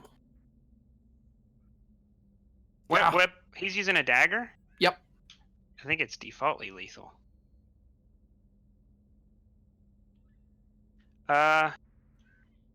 Yeah, I'll spend a threat for a third dice.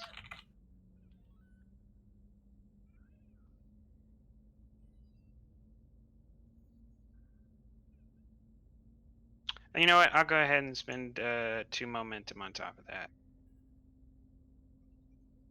Oh no. And I'm glad I did. I'll so I needed a 3 to beat him, and then I'll spend the 2 that I gained on top of that to negate the complication. Oh wait, no, because I'm using the Ushan, I get to re-roll because I spent threat. One day I'll learn what I'm supposed to be rolling. Oh goodness. Oh goodness. Okay, so I'll take the 2 momentum I earned to buy off the complication. Okay.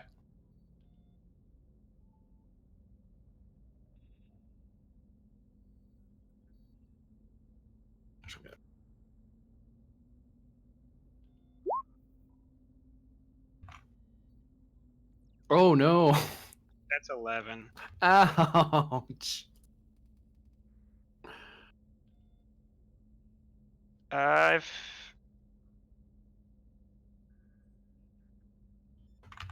You should only have to spend.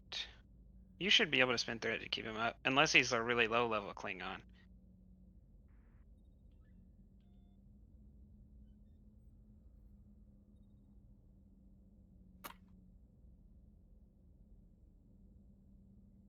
How much did you do? 11?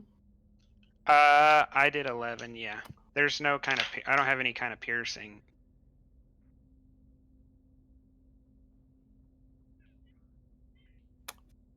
No, he goes down. You slash him across the face. He kind of collapses to the ground, holding his hands covering his eyes. And he's screaming because that hurt.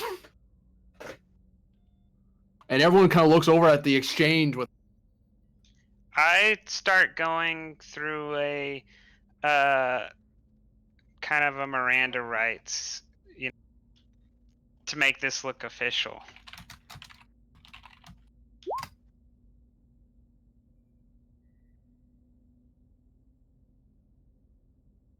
Presence plus con, difficulty 1.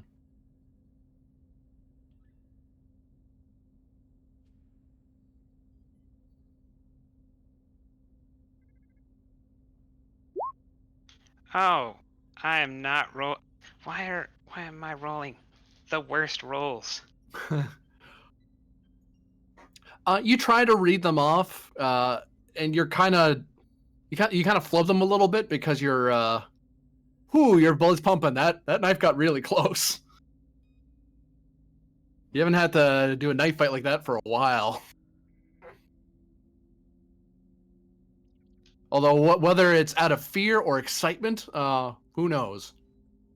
But it doesn't look like anyone's really stepping in the way of armed Andorian guard at the bar.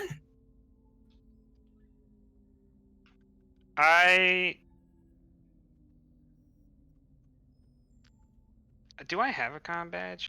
I assume Yeah. I do. Okay. I tap my comm badge.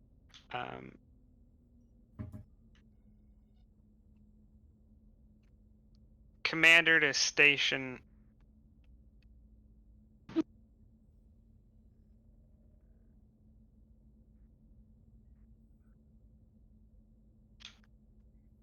Do I get the station? Commander Ray, are you still with us? I'm still with you. Yeah, you're getting hailed. Yes. As Commander Ray here. I need you to be me, my team member, and a Klingon that is right next to my biosignature into the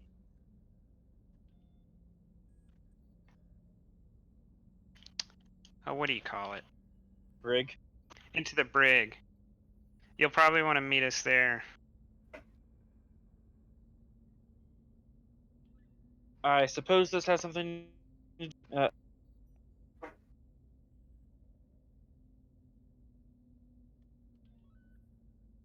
I don't know, but I'm arresting him temporarily until his extradition back to the planet can be figured out. So if you have any questions related to an ongoing investigation, now might be the time. Okay. I'll get you out of there right away. Are you injured? No, but he is. I'll send medical personnel to meet you in the brig. I kind of turn the Klingon over and look at his face. It's probably not going to be that important, but you don't have to tell him it's emergency. As I kind of look at the Klingon. Ah! Very well. I'm sure our medical bay has their hands full anyways. I'm just getting back. So there was 2 Klingons. I see one's dead and one's not. Oh no, that's just location marker with. Oh, okay. So it's just the one guy. Yeah, one guy tried to take on Tran and got slashed in the face for his trouble. He's still alive though, right? Yeah, apparently Yes. Fran didn't kill him. Friggin'. Oh, what? No, I'm just kidding.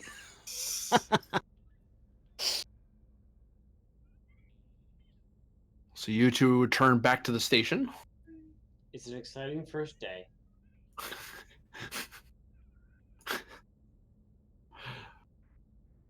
Commander Ray. Yes. What the hell did I do? You did a roll earlier. I'm trying to give you the result for it. Oh yes. It has come to your attention that it seems that some of the people that initially came from the ship to the station, then to the planet.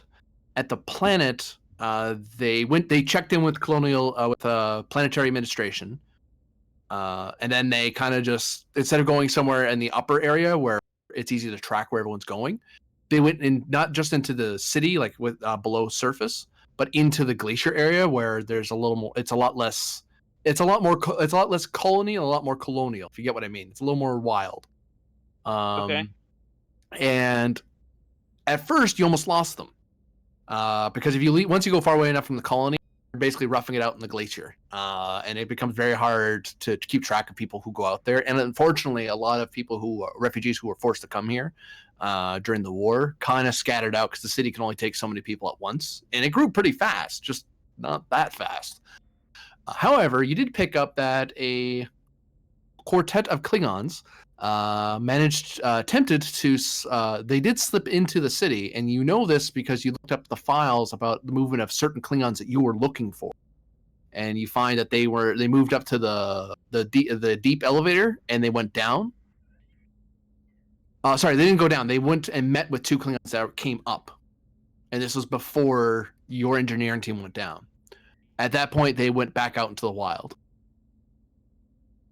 And you roughly know where they are now. But they were definitely nearby the elevator. Yeah, they picked up a fellow Klingon from the elevator a little bit before Halleck went down.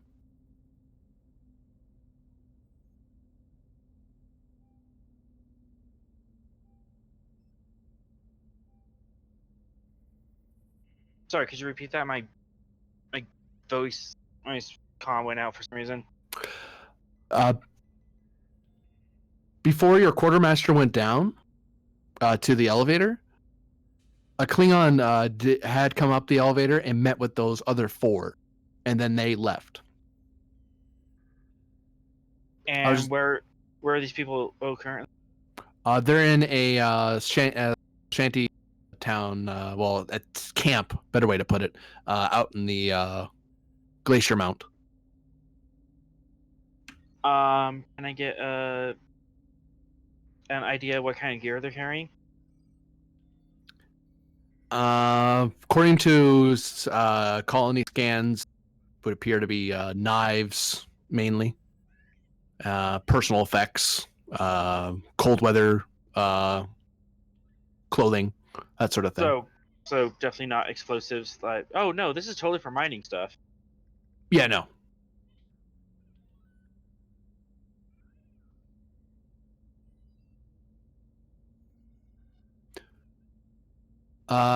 Commander. Yes? We're being hailed by the planetary governor. On screen.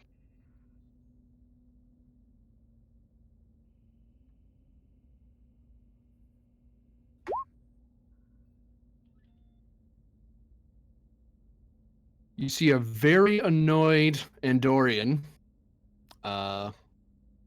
Deep wrinkles carving into his face. He seems to be trying to bore a hole through the view screens. He's staring at you. He seems to be leaning into his desk.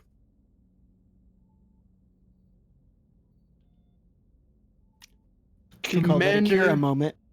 Leandris Ray, Starfleet, right? That is correct. And who do I have the pleasure of speaking to?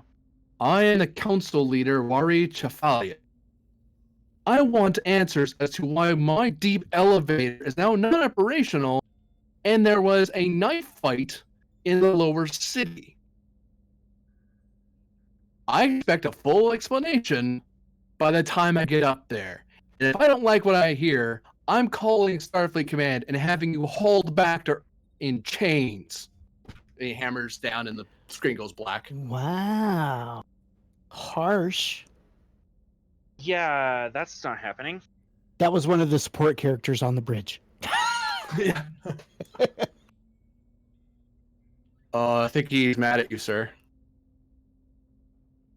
Yes. Definitely upset. Where's Shran at the moment? Currently in the holding area, security, lower levels. I better go meet him. And I move to go meet him. And of course I don't tell medical that they're needed.